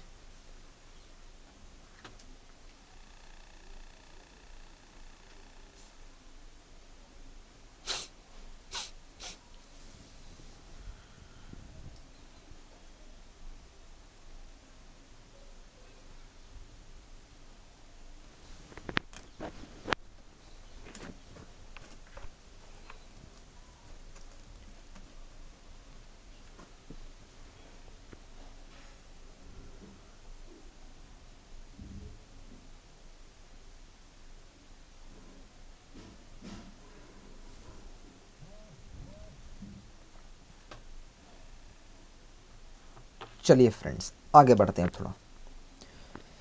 प्रायद्वीपीय नदियों का लंबाई के अनुसार घटता क्रम गोदावरी है, कृष्णा, नर्मदा, महानदी, कावेरी एवं ताप्ती है। प्रायद्वीपीय नदियों का लंबाई के अनुसार घटता क्रम गोदावरी, कृष्णा, नर्मदा, महानदी, कावेरी एवं ताप्ती है। ये बात फ्रेंड दोबारा रिपीट हो रही है, कोई दिक्कत नहीं, इससे आपका रिवीजन ही हो रहा है। प्रायद्वीपीय अववाह तंत्र हिमालय अववाह तंत्र से पुराना है। प्रायद्वीपीय नदियाँ एक निश्चय मार्ग पर चलती है, इनमें विसर्पण का अभाव होता है। तटीय नदियाँ विशेष रूप से पश्चिम तट की नदियाँ अपेक्षाकृत कम लंबी है तथा इनका जल ग्रहण क्षेत्र सीमित है और 1960 के भारत पाकिस्तान की सिंधु नदी समझौते के अंतर्गत 3 पूर्वा नदियों व्यास, रावी, सतलज 80% जल का उपयोग भारत करेगा, जबकि सिंधु, चेनाब तथा झेलम के 80% जल का उपयोग पाकिस्तान ही करेगा, ठीक है फ्रेंड्स। अब आपको समझ में आ गया होगा। चलिए फ्रेंड थोड़ा इन चार्टों के बारे में आप समझ लेते हैं। यहाँ आपको फ्रेंड्स आप कुछ प्रमुख झीलें दिखेंगी भारत की, और ये आपका जो पीछे झीलें बताई थी फ्रेंड्स, ये कुछ बच गई हैं, ये आपकी यहाँ पर आ गई हैं, ठीक है। मैं आपको समझ देता हूँ। हरियाणा, ठीक है, हरियाणा बड़खल, ब्रह्म सरोवर, कर्ण सन्नी सरोवर, सूरजकुंड, तिलियार, बिलूबर्ड, दमदमा, ठीक है। उसके बाद आपका चंडीगढ़, सुखना झील। उसके बाद आता है आपका राजस्थान, इसमें काफ़ी पाई जाती हैं। ढेबर, उदयपुर स्थित खारे जल की झील, केलाना, जया, नक्की, पंचप्रदा, पुष्कर, अनासागर, राज, समद, सांभर, अंतरस्थलीय, ब्रह्मतम, खारे जल की प्लाया, रंग सागर, Swaroop Sagar, Gadisar, लुनकर लुनकर लुनकनसर, जयसंद, Dew dance. Friends झीलें भी काफ़ी डिफ़िकल्ट नाम की होती हैं, जो काफ़ी फ्रेंड जल्दी में पढ़ा नहीं जाता, इसलिए फ्रेंड्स मैं आपको अच्छी तरीके से और स्लो ही समझाते हुए चल रहा हूँ फ्रेंड्स। मैं ज़्यादा तेज़ भी नहीं पढ़ा रहा फ्रेंड्स, ताकि आपको कुछ समझ में आए ही नहीं, ठीक है। अब समझते हैं फ्रेंड भारत की कुछ प्रमुख झीलें। ये झीलें थी, ये प्रमुख झीलें हैं, ठीक है। यहाँ आपको राज्य दिखेगा और यहाँ आपके झीलें दिखेंगी, ठीक है। पंजाब रोपड़ कंजली, ठीक है। उत्तर प्रदेश राम गढ़ताल, मानसी गंगा, मोती झील, कीठम, बेला सागर, बरुआ सागर, शेखा झील। उसके बाद आता है फ्रेंड्स आपका पश्चिम बंगाल, क्या आता है पश्चिम बंगाल, रिविद सरोवर, सेंचल, सत्रगंची झील। उसके बाद आता है फ्रेंड्स आपका उड़ीसा, क्या आता है उड़ीसा, अंशुपा चिल्का भारत की सबसे बड़ी लेगून एवं खारे पानी की झील है। फ्रेंड्स चिल्का झील काफ़ी बार एग्जाम में पूछी जाती है, यहाँ आपको अब समझ में आ जाएगा फ्रेंड कि चिल्का झील कहाँ पाई जाती है, किस राज्य में पाई जाती है, उड़ीसा राज्य में पाई जाती है, ठीक है। Madhya Pradesh. Lower lake, Bhojtal, upper lake, ठीक है। उसके बाद आता है महाराष्ट्र। गैरवाड़ा, लोनार, बुलढावा जिले में स्थित कैंटर झील। कुछ विद्वानों के अनुसार इस झील का निर्माण उल्का पिंड के टकराने से हुआ था। किसके टकराने से हुआ था फ्रेंड्स? उल्का पिंड, जो कि ऊपर से आते हैं आसमान में से, या ब्रह्मांड फ्रेंड्स उनको कह सकते हैं, ठीक है। और पाषाण, पोवई, रंकला, शिवसागर, उपसन, ताउली पायली, पंपा सरोवर, ठीक है। उसके बाद आता है फ्रेंड्स आपका कर्नाटक। बलादूर, उलसूर, हेम्बल, लालबाग, पुत्तेनाहली, आगरा, माड़ीवाल, करजनी, कुकराहल्ली, लिंगमंदी, पंपा सरोवर। और आपका केरल, अष्टपुंदी, वेमनाद, लेंगुन झील राष्ट्रीय नौकायान प्रतियोगिता होती है। पश्चिम कोट्टम, वादा कचेरा, वेलियानी। फ्रेंड्स नाम काफ़ी डिफिकल्ट है, अगर आपको समझ में नहीं आ रहे हैं फ्रेंड्स, अब आपको स्क्रीन पर तो आपको समझ में आ रहे होंगे, मैं ऐसे बता रहा हूँ फ्रेंड्स, डिफ़िकल्ट नाम है फ्रेंड्स, इसलिए थोड़ा कन्फ्यूजिंग सी हो रही है पढ़ने में, लेकिन फ्रेंड्स नोट्स बना तो चलिए, आपको सब यादें हो जाएंगे, ठीक है। तेलंगाना, हुसैन सागर, उस्मान सागर, हिमालय सागर, और आपका दुर्गम चेरू, ठीक है। तमिलनाडु, बेरिजम, चेम्बरा, बरकम, कोंडाई, कोनाल, ऊंटी लेक, पूझल, रेड हिल, सिंगानल्लूर, सोलावरम, वीरानम, ठीक है। उसके बाद आता है आपका आंध्र प्रदेश।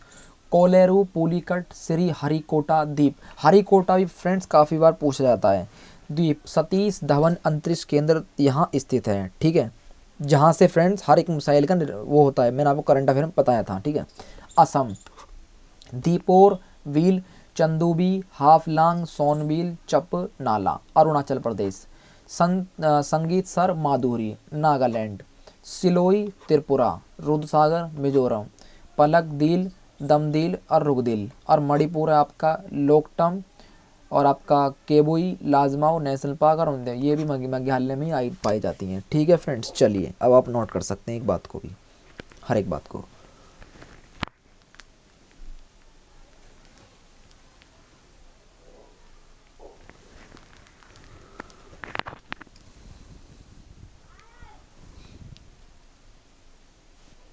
फ्रेंड्स मेरा जो है जीके जीएस पढ़ाने का मकसद यही है कि आपका एग्ज़ाम में जीके जीएस से रिलेटेड एक भी क्वेश्चन मिस नहीं हो सके, क्योंकि फ्रेंड्स बहुत से स्टूडेंट जीके में वीक होते हैं, जिनकी जीके स्ट्रांग नहीं होती है। कुछ स्टूडेंट होते हैं जिनकी जीके स्ट्रांग होती है, उनको हर एक बात पता होती है, लेकिन हर एक स्टूडेंट फ्रेंड्स एक जैसे नहीं होते हैं। किसी को अगर जीएस आता है तो किसी को मैथ आता है, सॉरी किसी को जीएस आता है तो किसी को मैथ नहीं आता है, किसी को मैथ आता है तो किसी को जीएस नहीं आता है।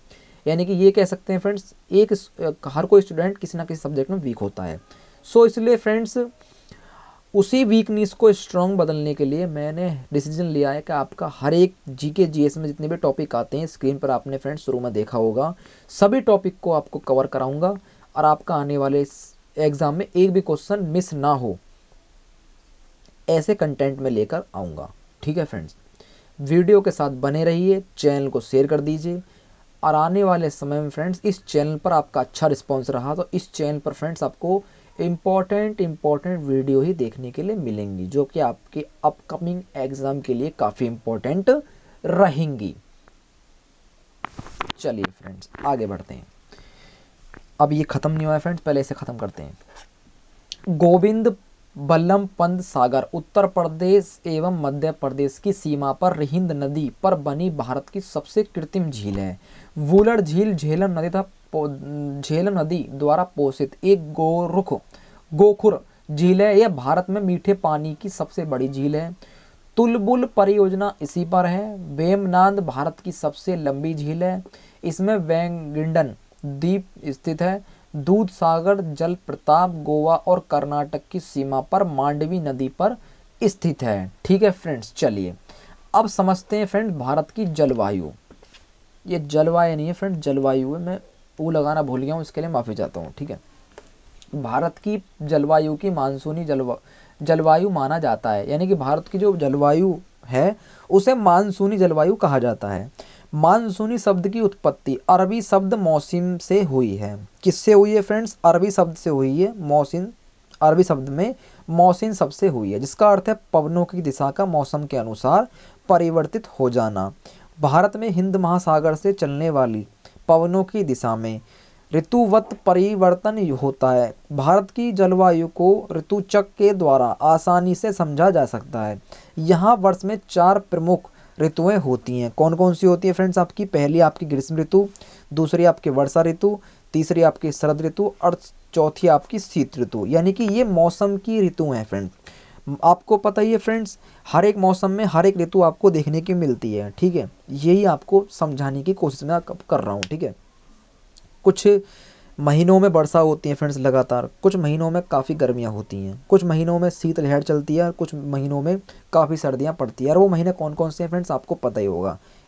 इन्हीं महीनों में ये ऋतु पाई जाती हैं। ठीक है, अब समझते हैं फ्रेंड थोड़ा भारत के प्रमुख जलप्रपात। ठीक है, यहाँ आपको जलप्रपात मिलेगा, नदी मिलेगी और आपका स्थान मिलेगा। जोंग गढ़सोप्पा, ये शरावती नदी है, कर्नाटक में पाई जाती है। शिव समुद्र में कावेरी नदी कर्नाटक, हुंडरू स्वर्णरेखा नदी झारखंड, साडनी सक नदी झारखंड, कोकक घाट प्रवाह नदी कर्नाटक, दसम दसम नहीं है फ्रेंड, दसम ये है आपकी कांची नदी झारखंड, पाईकारा नदी नीलगिरी ऊटी, चुलिया चंबल नदी राजस्थान, पुनासा नर्मदा नदी मध्य प्रदेश और आपका धुआंधार नर्मदा नदी जबलपुर। ठीक है फ्रेंड, चलिए अब आप नोट कर सकते हैं बातों को।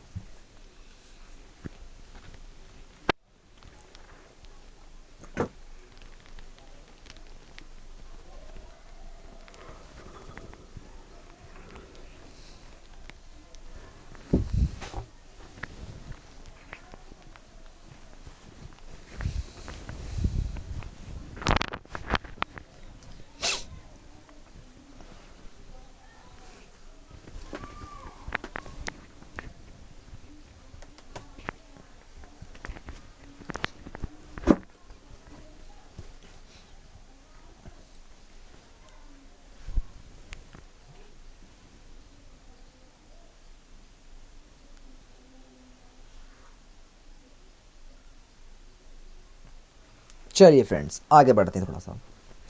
अब समझते हैं फ्रेंड्स इन ऋतुओं के बारे में। जैसे कि मैंने फ्रेंड्स आपको 4 ऋतुएं बताई थी पीछे, इन सभी के बारे में हम समझेंगे। अब आप यहाँ से समझ जाएंगे कि ये ऋतु किस किस महीने में पाई जाती हैं। सबसे पहले समझेंगे फ्रेंड्स हम ग्रीष्म ऋतु। क्या समझेंगे फ्रेंड्स हम? ग्रीष्म ऋतु। चलिए 1 मिनट फ्रेंड्स।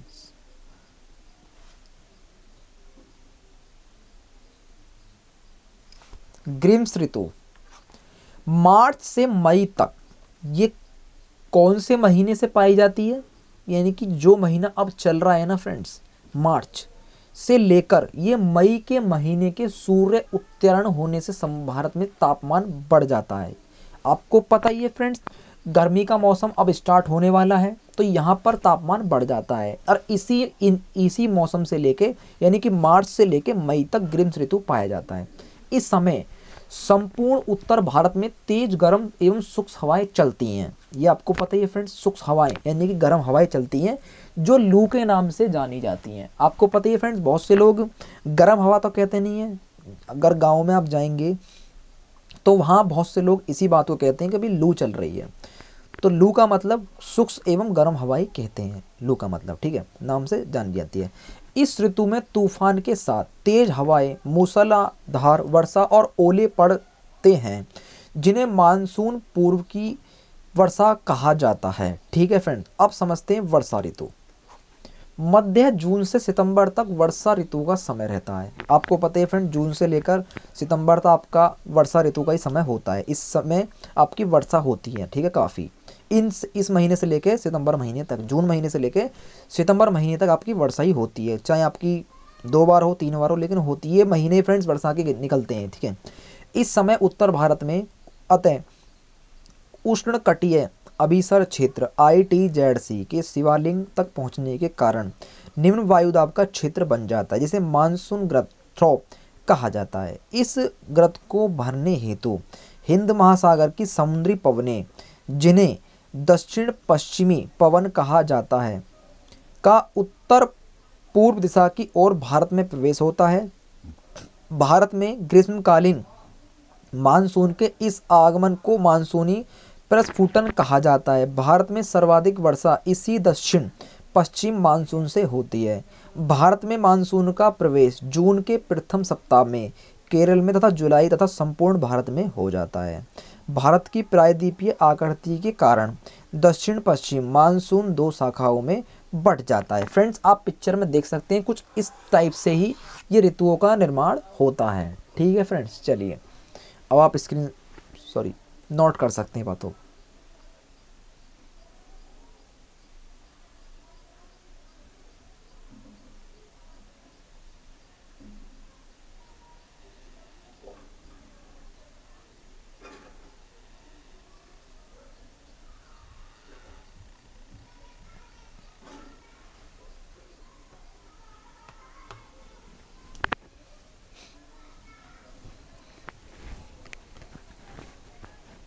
चलिए फ्रेंड्स, मैं कुछ ज़्यादा ही टाइम दे रहा हूँ फ्रेंड्स, आप वीडियो को पॉज करके ही बातों को नोट कर सकते हैं। चलिए फ्रेंड्स, आगे बढ़ते हैं, क्योंकि फ्रेंड्स अगर ऐसे टाइम दूंगा तो वीडियो काफ़ी लॉन्ग हो जाएगी, इसलिए अब ये बात ख़त्म नहीं हुई, पहले इसे ख़त्म करते हैं। अरब सागर तथा शाखा बंगाल की खाड़ी शाखा भारत में मेघालय राज्य का मानसीराम विश्व में सर्वाधिक वर्षा वाला क्षेत्र है। वहीं राजस्थान के थार मरुस्थल एवं जम्मू कश्मीर के लेह क्षेत्र में 10 सेंटीमीटर से भी कम वर्षा होती है।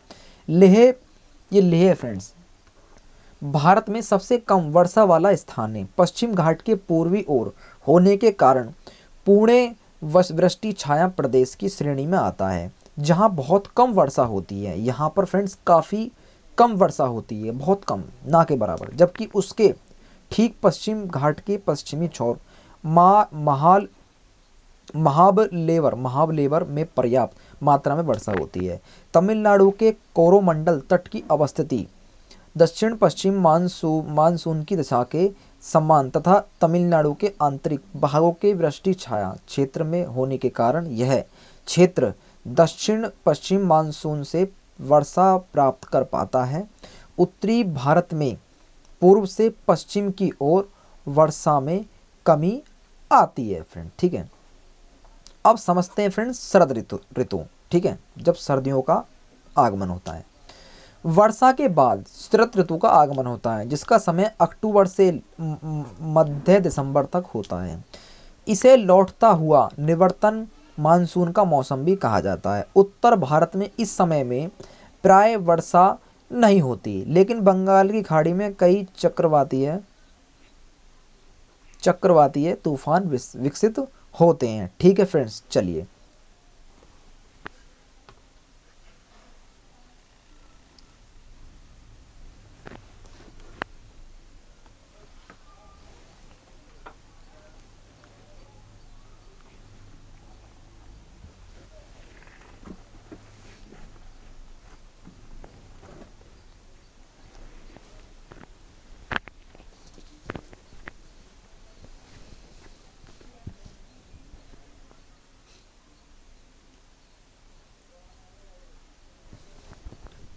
चलिए फ्रेंड्स आगे बढ़ते हैं। अब समझते हैं फ्रेंड्स शीत ऋतु, यानी कि जब ठंडे स्टार्ट हो जाती हैं, यानी कि सर्दियां स्टार्ट हो जाती हैं। चलिए थोड़ा समझते हैं इसके बारे में।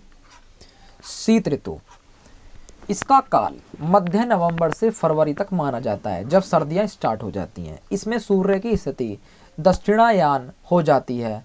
उत्तर भारत में उच्च दाब का निर्माण होता है एवं पवनें निम्न वाले क्षेत्र की ओर चलने लगती हैं। इसे शीतकालीन या लौटता मानसून उत्तर पूर्वी मानसून भी कहते हैं। तमिलनाडु के तटीय क्षेत्र को इससे वर्षा प्राप्त होती है। इसी समय भूमध्य सागर में उत्पन्न होने वाले शीतोष्ण कटिबंधीय चक्रवात पश्चिम जेट स्ट्रीम के सहारे भारत के पश्चिमोत्तर भाग में प्रवेश करती है। ठीक है, जिसमें पंजाब और आपका हरियाणा, उत्तर प्रदेश, बिहार में हल्की वर्षा और जम्मू कश्मीर एवं हिमाचल प्रदेश में हिमपात होता है। यही वर्षा रबी की फसल हेतु काफ़ी लाभदायक होती है फ्रेंड्स। चलिए अब समझते हैं प्राकृतिक वनस्पति। प्राकृतिक वनस्पतियों के अंतर्गत ऐसी वनस्पतियां आती हैं जो लंबे समय तक बिना किसी बाह्य हस्तक्षेप के उगती हुई वृद्धि करती है। मिट्टी तथा जलवायु में विभिन्नता के कारण भारत में विभिन्न प्रकार की वनस्पतियां पाई जाती हैं। प्रमुख जलवायु परिस्थिति द्वारा वनस्पतियों के आधार पर भारतीय वनों को निम्नलिखित प्रकारों में वर्गीकृत किया जा सकता है। उष्णकटिबंधीय सदाबहार तथा अर्ध सदाबहार वन, उष्णकटिबंधीय पर्णपाती वन, पर्वतीय वन, वेलांची या अनूप वन। पहले फ्रेंड्स इसे नोट कर लीजिए आप, मैं आगे तभी बढ़ूंगा।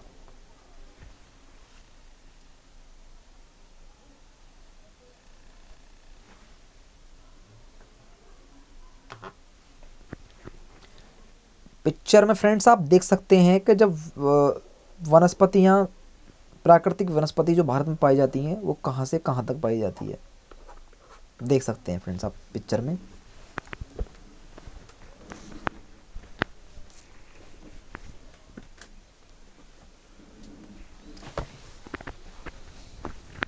चलिए फ्रेंड्स आगे बढ़ते हैं।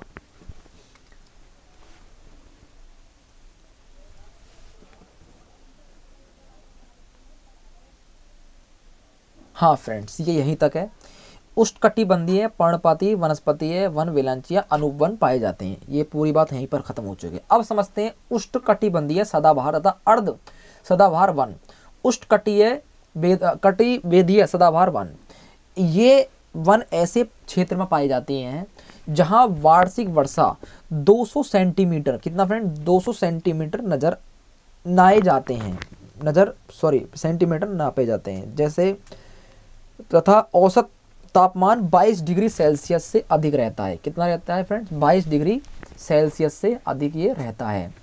इन वनों में वृक्षों की लंबाई 50 मीटर से भी अधिक हो सकती है। इन वनों में स्त्रीकरण पाया जाता है, अर्थात भूमि के नज़दीक झाड़ियाँ, उनके ऊपर कम ऊंचाई वाले वृक्ष तथा सबसे ऊपर लंबे वृक्ष होते हैं। इन वनों में अलग अलग वृक्षों की प्रजातियों में पत्ते झड़ने, फूल लगने तथा फल लगने का समय अलग अलग होने के कारण ये वन वर्ष भर हरे भरे दिखाई देते हैं। इन वनों की प्रमुख प्रजातियां रोजवुड, महोगनी, एम्बनी, एनी इत्यादि हैं। पश्चिम ढालों, पूर्वी तटीय क्षेत्र के कुछ भागों एवं अंडमान निकोबार द्वीप समूह में ये पाए जाते हैं। ठीक है फ्रेंड्स, अब समझते हैं फ्रेंड्स अर्ध सदाबहार वन। ये वन अपेक्षाकृत कम वर्षा वाले क्षेत्रों में पाए जाते हैं। ये वन सदाबहार तथा अर्ध पर्णपाती वनों के मिश्रित रूप हैं, जिनमें मुख्य प्रजातियां साइडर और आपका होलक तथा केल है। ठीक है फ्रेंड्स, चलिए अब आप नोट कर लीजिए।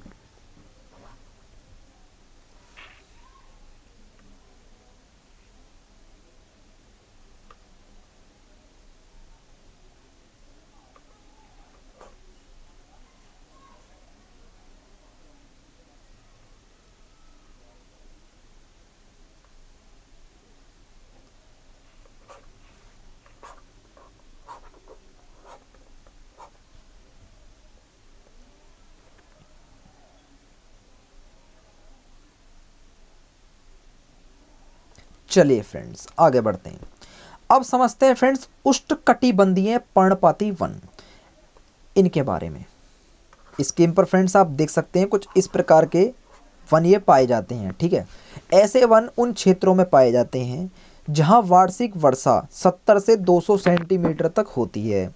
ये भारत में सर्वाधिक क्षेत्र में फैले हैं। इन्हें मानसूनी वन भी कहते हैं। क्या कहते हैं फ्रेंड्स, इन्हें मानसूनी वन भी कहते हैं। जहाँ वर्षा अपेक्षाकृत अधिक होती है वहाँ अर्ध पर्णपाती तथा जहाँ कम होती है वहाँ शुष्क पर्णपाती वन पाए जाते हैं।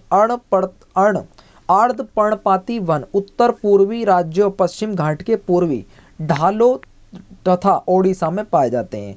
सागौन, साल, शीशम, महुआ, आंवला, कुसुम, चंदन आदि प्रजातियों के वृक्ष इन्हीं वनों में पाए जाते हैं फ्रेंड। ठीक है, और शुष्क पर्णपाती वन उन क्षेत्रों में मिलते हैं जहां वार्षिक वर्षा 70 से 100 सेंटीमीटर होती है। ऐसे वन प्रायद्वीपीय भागों में अपेक्षाकृत कम वर्षा वाले क्षेत्रों में उत्तर प्रदेश एवं बिहार के मैदानों क्षेत्रों में मिलते हैं। इन वनों में तेंदू, प्लास, अमल, ताश, बेल इत्यादि प्रमुख वृक्ष प्रजातियां हैं। अब समझते हैं फ्रेंड्स वेलांचली या अनूप वन। ठीक है, भारत में अनूप वन आर्द्र क्षेत्रों में फैले हैं। मैंग्रोव वन तटीय क्षेत्रों में विरासतात्मक रूप से पाए जाते हैं जो खारे पानी से प्रभावित नहीं होते हैं। मैंग्रोव वन अपनी जैव विविधता के लिए विख्यात हैं। भारत में ये वन अंडमान निकोबार द्वीप समूह तथा पश्चिम बंगाल के सुंदरवन डेल्टा में अत्यधिक फैले हुए हैं। इसके अलावा महानदी कृष्णा एवं गोदावरी नदी के डेल्टा में ये वन पाए जाते हैं। चलिए फ्रेंड्स, अब आप नोट कर लीजिए।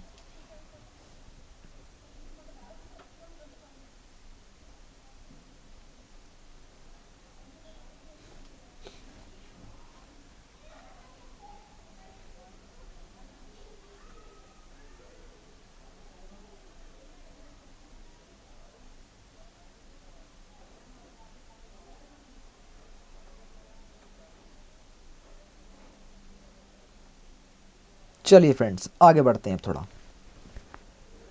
अब समझते हैं फ्रेंड्स भारत की मृदा यानी कि भारत की मिट्टी आखिर कैसी है। ठीक है, भारतीय कृषि अनुसंधान परिषद ICAR द्वारा संरचनात्मक मृदा खनिज मृदा के रंग एवं संसाधनात्मक महत्व को ध्यान में रखने हुए भारतीय मृदा को निम्नलिखित वर्गों में विभाजित किया जाता है, जैसे कि आपका लौह अयस्क। ठीक है, लौह अयस्क। ठीक है, चलिए। दक्षिण एशिया में सर्वाधिक लौह अयस्क उत्पाद क्षेत्र भारत में है। विश्व में लौह अयस्क उत्पादन में भारत तीसरे स्थान पर है। कौन से स्थान पर है फ्रेंड? भारत तीसरे स्थान पर है। एग्जाम में ऐसी क्वेश्चन पूछे जाते हैं फ्रेंड। तीसरे स्थान पर है। और लौह अयस्क मुख्यतः 4 प्रकार के होते हैं।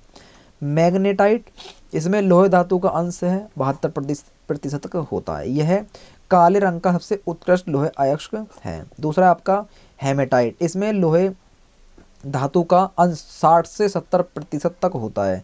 लाल रंग का यह अयस्क दूसरा सबसे उत्कृष्ट लौह अयस्क है। भारत में अधिकांश लौह अयस्क इसी प्रकार के हैं। तीसरा है आपका लिमोराइट, इसमें धातु का अंश 30 से 40% तक होता है। इसका रंग भूरा होता है। यह निम्न कोटि का लौह अयस्क है। कोयला, भारत में 98% कोयले का भंडार गोंडवाना क्षेत्र में है, जबकि शेष 2% टर्शियरी युगीन चट्टानों में मिलते हैं। कार्बन की मात्रा के आधार पर कोयला 4 प्रकार के होते हैं।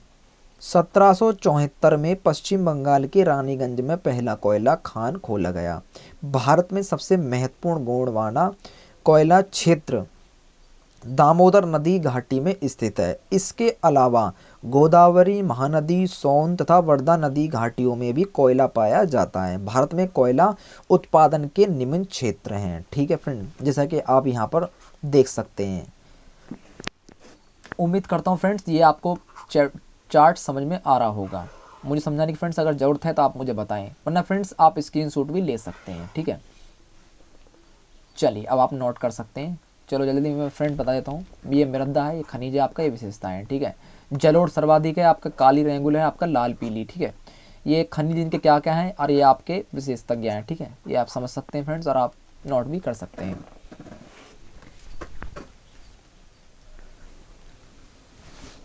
चलिए फ्रेंड्स आगे बढ़ते हैं थोड़ा। ये चार्ट भी काफ़ी इंपॉर्टेंट है, ये उसी का ही है जो बचा हुआ है, पीछे छोड़ा गया था फ्रेंड्स में। ये आपके समझ सकते हैं फ्रेंड्स, आप स्क्रीनशॉट ले लीजिए इनका।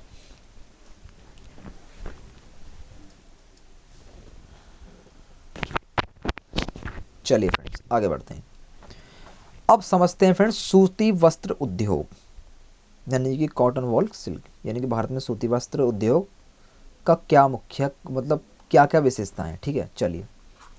यह भारत का परंपरागत उद्योग है। यह कृषि के बाद रोजगार प्रदान करने वाला दूसरा सबसे बड़ा क्षेत्र है। भारत में सूती वस्त्र उद्योग के विकास के निम्न मुख्य कारण हैं। भारत में कपास का उत्पादन बड़ी मात्रा में होता है फ्रेंड्स, ये आपको पता ही है। देश में इस उद्योग के लिए आवश्यक कुशल श्रमिक प्रचुर मात्रा में उपलब्ध है। भारत में आधुनिक ढंग में सूती वस्त्र उद्योग के प्रथम कारखाने की जो स्थापना हुई थी फ्रेंड्स, वो 1818 में फोर्ट ग्लास्टर कोलकाता में हुई। यह असमल प्रहा पहला सफल आधुनिक कारखाना 1854 मुंबई में काव सजी डाबर द्वारा खोला गया। तमिलनाडु में देश की सर्वाधिक सूती कपड़े मिले हैं। कोयम्बटूर को दक्षिण भारत का मैनचेस्टर कहा जाता है। ये काफ़ी इम्पोर्टेंट फ्रेंड्स, जैसा कि जो भी फ्रेंड्स एग्जाम में बात पूछी जाती है कि किसे क्या कहा जाता है, जैसे कि फ्रेंड्स इसमें मैंने बताया है कि भारत का मैनचेस्टर किसे कहा जाता है, तो कोयम्बटूर को दक्षिण भारत का मैनचेस्टर कहा जाता है, सॉरी दक्षिण भारत का। ठीक है फ्रेंड्स, काफ़ी इंपॉर्टेंट है, नोट कर लीजिए।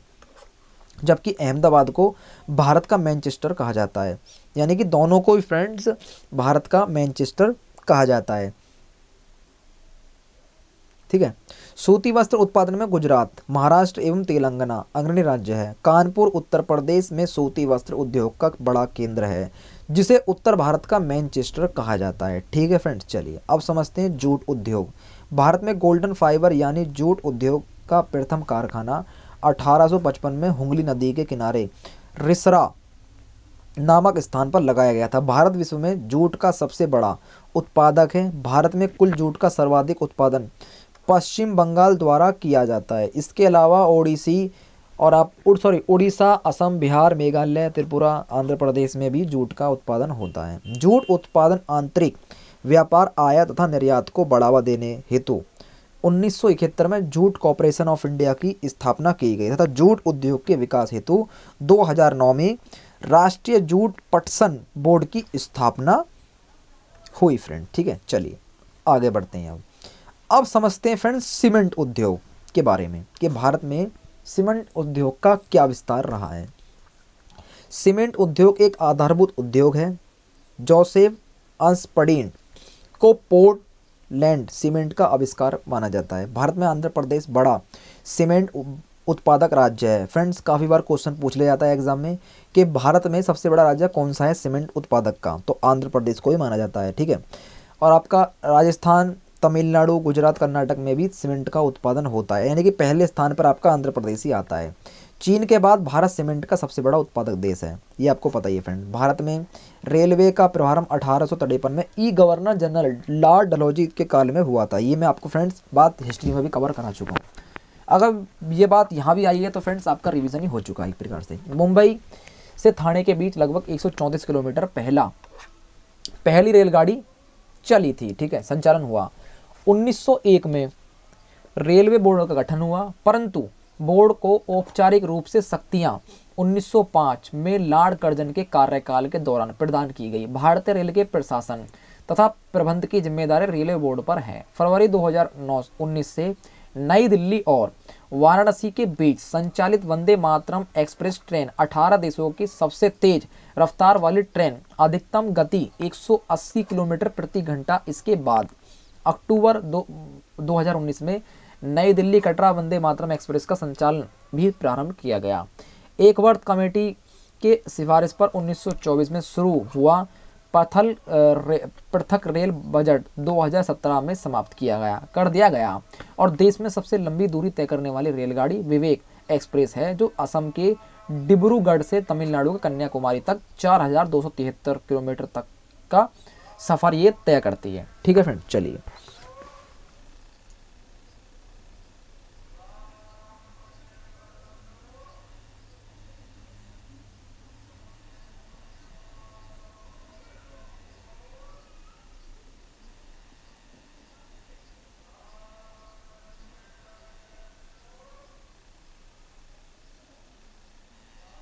फ्रेंड्स आगे बढ़ते हैं। वर्तमान में भारत में सबसे पुरानी मेट्रो रेल सेवा दमदम से टालीगंज कोलकाता मेट्रो है, जिसकी शुरुआत 1984 में हुई थी। कब हुई थी फ्रेंड्स? 1984 में। 2002 में दिल्ली मेट्रो को संयुक्त राष्ट्र द्वारा ग्रीन हाउस गैस उत्सर्जन के कारण कम करने के लिए कार्बन क्रेडिट प्राप्त करने वाली विश्व में पहली मेट्रो रेल और रेल आधारित प्रणाली के रूप में प्रमाणित किया गया। विश्व की पहली मेट्रो रेल 1863 में कब चली फ्रेंड्स? 1863 में लंदन में चलाई गई। जबकि चीन की संघाई मेट्रो विश्व की सबसे लंबी मेट्रो नेटवर्क सेवा है। सवारी डिब्बों का निर्माण पेरम्बूर, चेन्नई के निकट कोलकाता तथा बंगलुरु में किया जाता है। रेल इंजन बनाने का नया कारखाना मधेपुरा इलेक्ट्रिकल इंजन एवं पहिया बनाने का कारखाना छपरा बिहार एवं rail coach factory Raebareli Uttar Pradesh में स्थापित किया गया है। आपको पता है फ्रेंड्स, रायबरेली उत्तर प्रदेश में ही आता है। और 2014 में बेंगलुरु रेलवे स्टेशन भारत का वाईफाई युक्त प्रथम रेलवे स्टेशन बना। रेलवे स्टाफ कॉलेज बड़ोदरा में स्थित है। माना मदुरई से रामेश्वर तक तमिलनाडु का 114 किलोमीटर लंबा रेलवे ट्रैक भारत का प्रथम हरित गलियारा घोषित किया गया। सिक्किम भारत का एकमात्र राज्य है जहां अभी तक रेलवे लाइन नहीं है। फ्रेंड्स, का क्वेश्चन पूछा भी जा सकता है कि ऐसा भारत का कौन सा राज्य है जहां पर अभी तक एक भी रेलवे लाइन नहीं है। तो सिक्किम भारत का राज्य है जहां पर अभी तक एक भी रेलवे लाइन नहीं है। ठीक है। और Sivok Paschim Bangal Rangpo Sikkim rail line project प्रस्तावित हैं। भारतीय रेलवे ने 2020 तक पूर्वोत्तर राज्यों की सभी राजधानियों को रेल सेवा संपर्क से जोड़ने रखा। ठीक है फ्रेंड्स, चलिए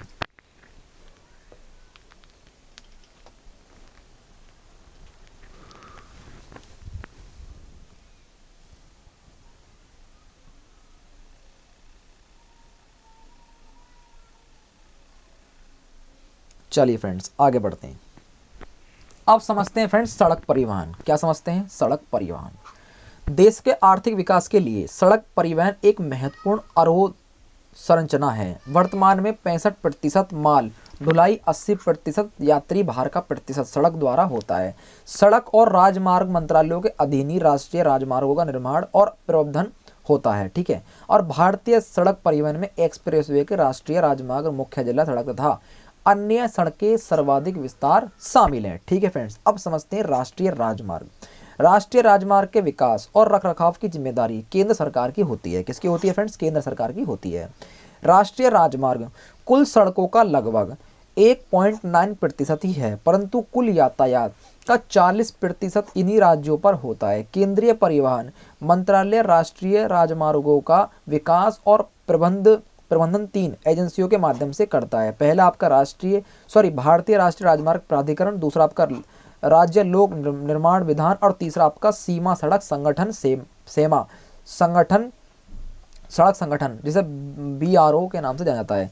रक्षा मंत्रालय के अंतर्गत सीमावर्ती क्षेत्रों में सड़कों तथा पुलों के निर्माण हेतु महत्वपूर्ण संगठन है, जिसकी स्थापना फ्रेंड्स 1960 में की गई। देश में आर्थिक विकास को बढ़ावा देने के लिए सरकार ने व्यापक राष्ट्रीय राजमार्ग विकास योजना, national highways development project NHDP जिसकी फुल फॉर्म फ्रेंड्स यही है। याद रखना फ्रेंड्स, ऐसी फुल फॉर्म भी अक्सर एग्जाम में पूछ ली जाती हैं। यही परियोजना देश की सबसे बड़ी राजमार्ग परियोजना है। इसका कार्यान्वयन भारतीय राष्ट्रीय राजमार्ग प्राधिकरण किया जा रहा है।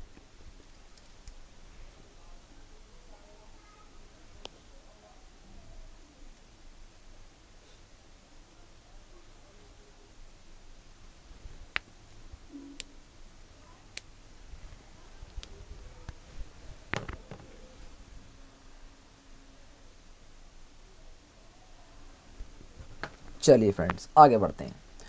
राष्ट्रीय राजमार्ग प्राधिकरण द्वारा किया गया राष्ट्रीय राजमार्ग विकास परियोजना के अंतर्गत राष्ट्रीय राजमार्गों का विकास किया जाता है। ठीक है फ्रेंड्स, और भारत में राष्ट्रीय राजमार्गों की सर्वाधिक लंबाई उत्तर प्रदेश में है। किस राज्य में फ्रेंड्स? उत्तर प्रदेश में। इसके बाद क्रमश राजस्थान, मध्य प्रदेश और आपका कर्नाटक स्थान आता है। उत्तर पूर्व के राज्यों में राष्ट्रीय राजमार्गों की लंबाई असम में सर्वाधिक है। इसके 91 क्रमश अरुणाचल प्रदेश, मणिपुर, मिजोरम, मेघालय, नागालैंड, त्रिपुरा और सिक्किम है। विश्व में सड़क की कुल लंबाई के मामलों में अमेरिका शीर्ष पर और जबकि भारत एवं चीन दूसरे एवं तीसरे स्थान पर हैं। श्रीनगर से कन्याकुमारी को जोड़ने वाला उत्तर दक्षिण गलियारा जो राष्ट्रीय राजमार्ग 44 है, जिसकी कुल लंबाई फ्रेंड 3745 किलोमीटर पाई जाती है। ठीक है, भारत का सबसे बड़ा राष्ट्रीय राजमार्ग है माना जाता है इसे। राष्ट्रीय राजमार्ग संख्या 47A सबसे छोटा राष्ट्रीय राजमार्ग है, ये भी नोट कर लेना फ्रेंड्स, जो केरल के वेलिंगटन द्वीप से गुजरता है। राष्ट्रीय राजमार्ग संख्या 31 एकमात्र राष्ट्रीय राजमार्ग है जो उत्तर पूर्वी भारतीय राज्यों को शेषगारत में जोड़ता है। राष्ट्रीय राजमार्ग संख्या 6 व 7 नागपुर में मिलते हैं। राष्ट्रीय राजमार्ग 1 दिल्ली से अमृतसर तथा राष्ट्रीय राजमार्ग 2 से कोलकाता संयुक्त रूप से ऐतिहासिक ग्रैंड ट्रक रोड, जिसे फ्रेंड्स हम जीटी रोड के नाम से जानते हैं, इसकी full form friends grand truck road है, जिसकी स्थापना फ्रेंड्स शेरशाह सूरी ने करवाई थी। मैंने आपको हिस्ट्री में बात ये कवर करवाई थी, ठीक है फ्रेंड। समावेश करते हैं, भारत में सड़क संगनता में केरल सबसे ऊपर है, जबकि जम्मू कश्मीर में सबसे कम सघनता है। राजस्व राष्ट्रीय राजमार्ग की सबसे अधिक लंबाई उत्तर प्रदेश में तथा सबसे कम गोवा में है, ये भी बात नोट करनी फ्रेंड्स। राष्ट्रीय और भारतीय शहरों में सड़क पर चलने वाली पंजीकृत वाहनों की सबसे अधिक संख्या दिल्ली में है फ्रेंड्स। अगर सबसे ज़्यादा वाहन चलते हैं तो वो आपकी दिल्ली में ही चलते हैं, ठीक है। चलिए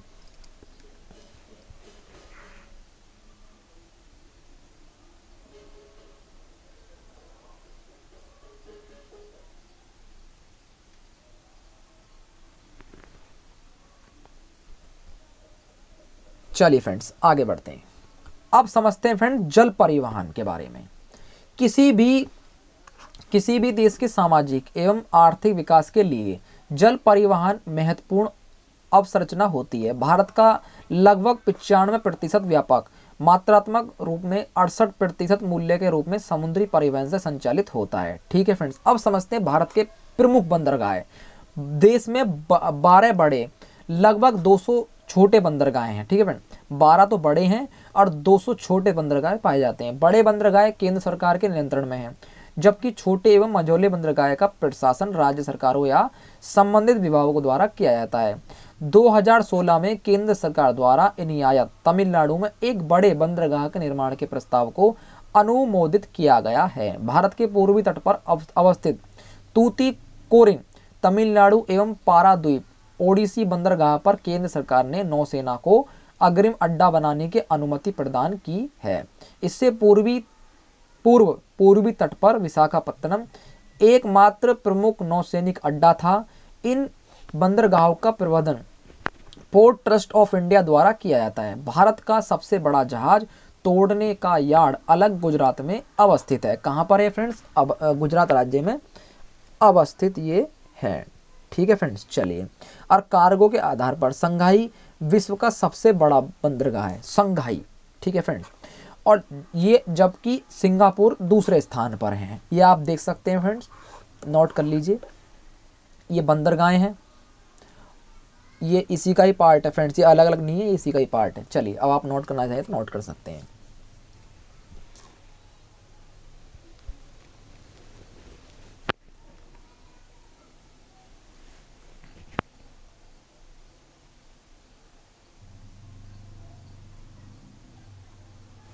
चलिए फ्रेंड्स आगे बढ़ते हैं। अब समझते हैं फ्रेंड्स सागरमाला परियोजना। सागरमाला परियोजना को मार्च 2015 में कैबिनेट ने स्वीकृति प्रदान की। इसका उद्देश्य बंदरगाहों का विकास था, उसे सड़क व रेल परिवहन से जोड़ना है, ठीक है। अब समझते हैं राष्ट्रीय जलमार्ग। अंतर्देशीय जलमार्ग प्राधिकरण की स्थापना 1986 में की गई थी। इसका मुख्यालय नोएडा में है। कहाँ पर है फ्रेंड्स? नोएडा में। और राष्ट्रीय अंतर्देशीय नौवहन संस्था पटना में अवस्थित है। इसकी स्थापना 2004 में फरवरी 2004 में की गई थी। भारत में मुख्य परिवहन वायु परिवहन यातायात को सबसे तीव्र एवं आधुनिक साधन है। भारत में वायु परिवर्तन की शुरुआत 1911 कब हुई फ्रेंड्स? 1911 में हुई, जब इलाहाबाद ने नैनी तक वायुयान से डाक से ले जाया गया।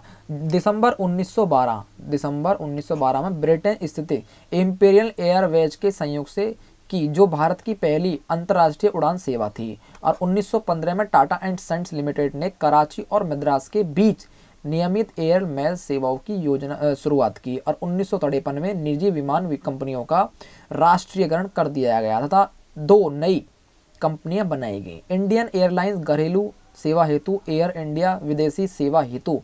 वर्तमान में इंडिया एयरलाइंस का एयर इंडिया में विलय कर दिया गया है। पवन हंस हेलीकॉप्टर्स लिमिटेड तेल एवं प्राकृतिक गैस निगम, ऑयल इंडिया लिमिटेड निजी संस्थानों एवं राज्य सरकारों को हेलीकॉप्टर सेवा प्रदान करती है।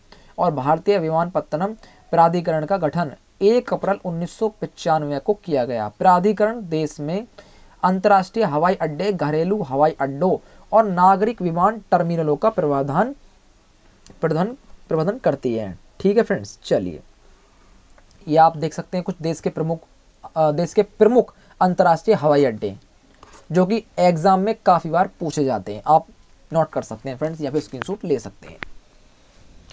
फ्रेंड्स ये वही हवाई अड्डे हैं जो एग्जाम में बार बार रिपीट होते हैं। इसलिए फ्रेंड्स मैंने एक भी चीज़ आपके लिए आज भारत के भूगोल में छोड़ी ही नहीं है और मैं छोड़ूंगा भी नहीं फ्रेंड्स। अगर छोड़ दी तो आपका क्वेश्चन मिस हो जाएगा। इसलिए फ्रेंड्स वीडियो एंड तक बिल्कुल बने रहें और वीडियो अगर अच्छी लग रही है फ्रेंड्स वीडियो को एक लाइक देते हो जरूर चलिए आगे बढ़ते हैं। शायद आज का ये लास्ट है हमारा। चलिए अब समझते हैं भारत की प्रमुख जनजातियाँ। भील, गोंड और इरुला 3 जनजातियाँ हैं। यह भारत की सबसे बड़ी जनजाति है जो त्रिपुरा, आंध्र प्रदेश, मध्य प्रदेश, राजस्थान, महाराष्ट्र, कर्नाटक इत्यादि राज्यों में पाई जाती है। उसके बाद आता है आपका गोंड। यह भारत की दूसरी सबसे बड़ी जनजाति है जो बिहार, झारखंड, उड़ीसा, छत्तीसगढ़, मध्य प्रदेश, उत्तर प्रदेश, कर्नाटक इत्यादि राज्यों में पाई जाती है। यह भारत की तीसरी सबसे बड़ी जनजाति है जो बिहार, त्रिपुरा, पश्चिम बंगाल, झारखंड, उड़ीसा इत्यादि राज्यों में पाई जाती है। इरुला दक्षिण भारत की नीलगिरी पहाड़ी पर निवास करने वाली एक आदिम जनजाति है जिसे टोंडा के नाम से भी जाना जाता है फ्रेंड। किसके नाम से? टोंडा। नीलगिरी पर्वत टोंडा जनजाति का निवास स्थान कहलाता है। इनमें बहुपति प्रथा प्रचलित है। थारू उत्तराखंड एवं उत्तर प्रदेश के तराई क्षेत्रों में निवास है। ये स्वयं को किरात वसंत बताती है। ठंड में संयुक्त परिवार तथा परिवार प्रथा प्रचलित दिवाली को शोक पर्व के रूप में मनाती है। लेप्चा ये सिक्किम व पश्चिम बंगाल के दार्जिलिंग जिले में निवास करती है। यह पशुपालक है। ठीक है फ्रेंड्स, अब आप इसे नोट कर सकते हैं।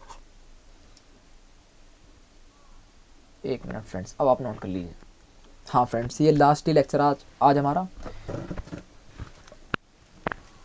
चलिए फ्रेंड्स, आई होप आपने लेक्चर नोट कर लिया होगा। चलिए फ्रेंड, यही था आज का फ्रेंड्स हमारा भारत का पूरा भूगोल।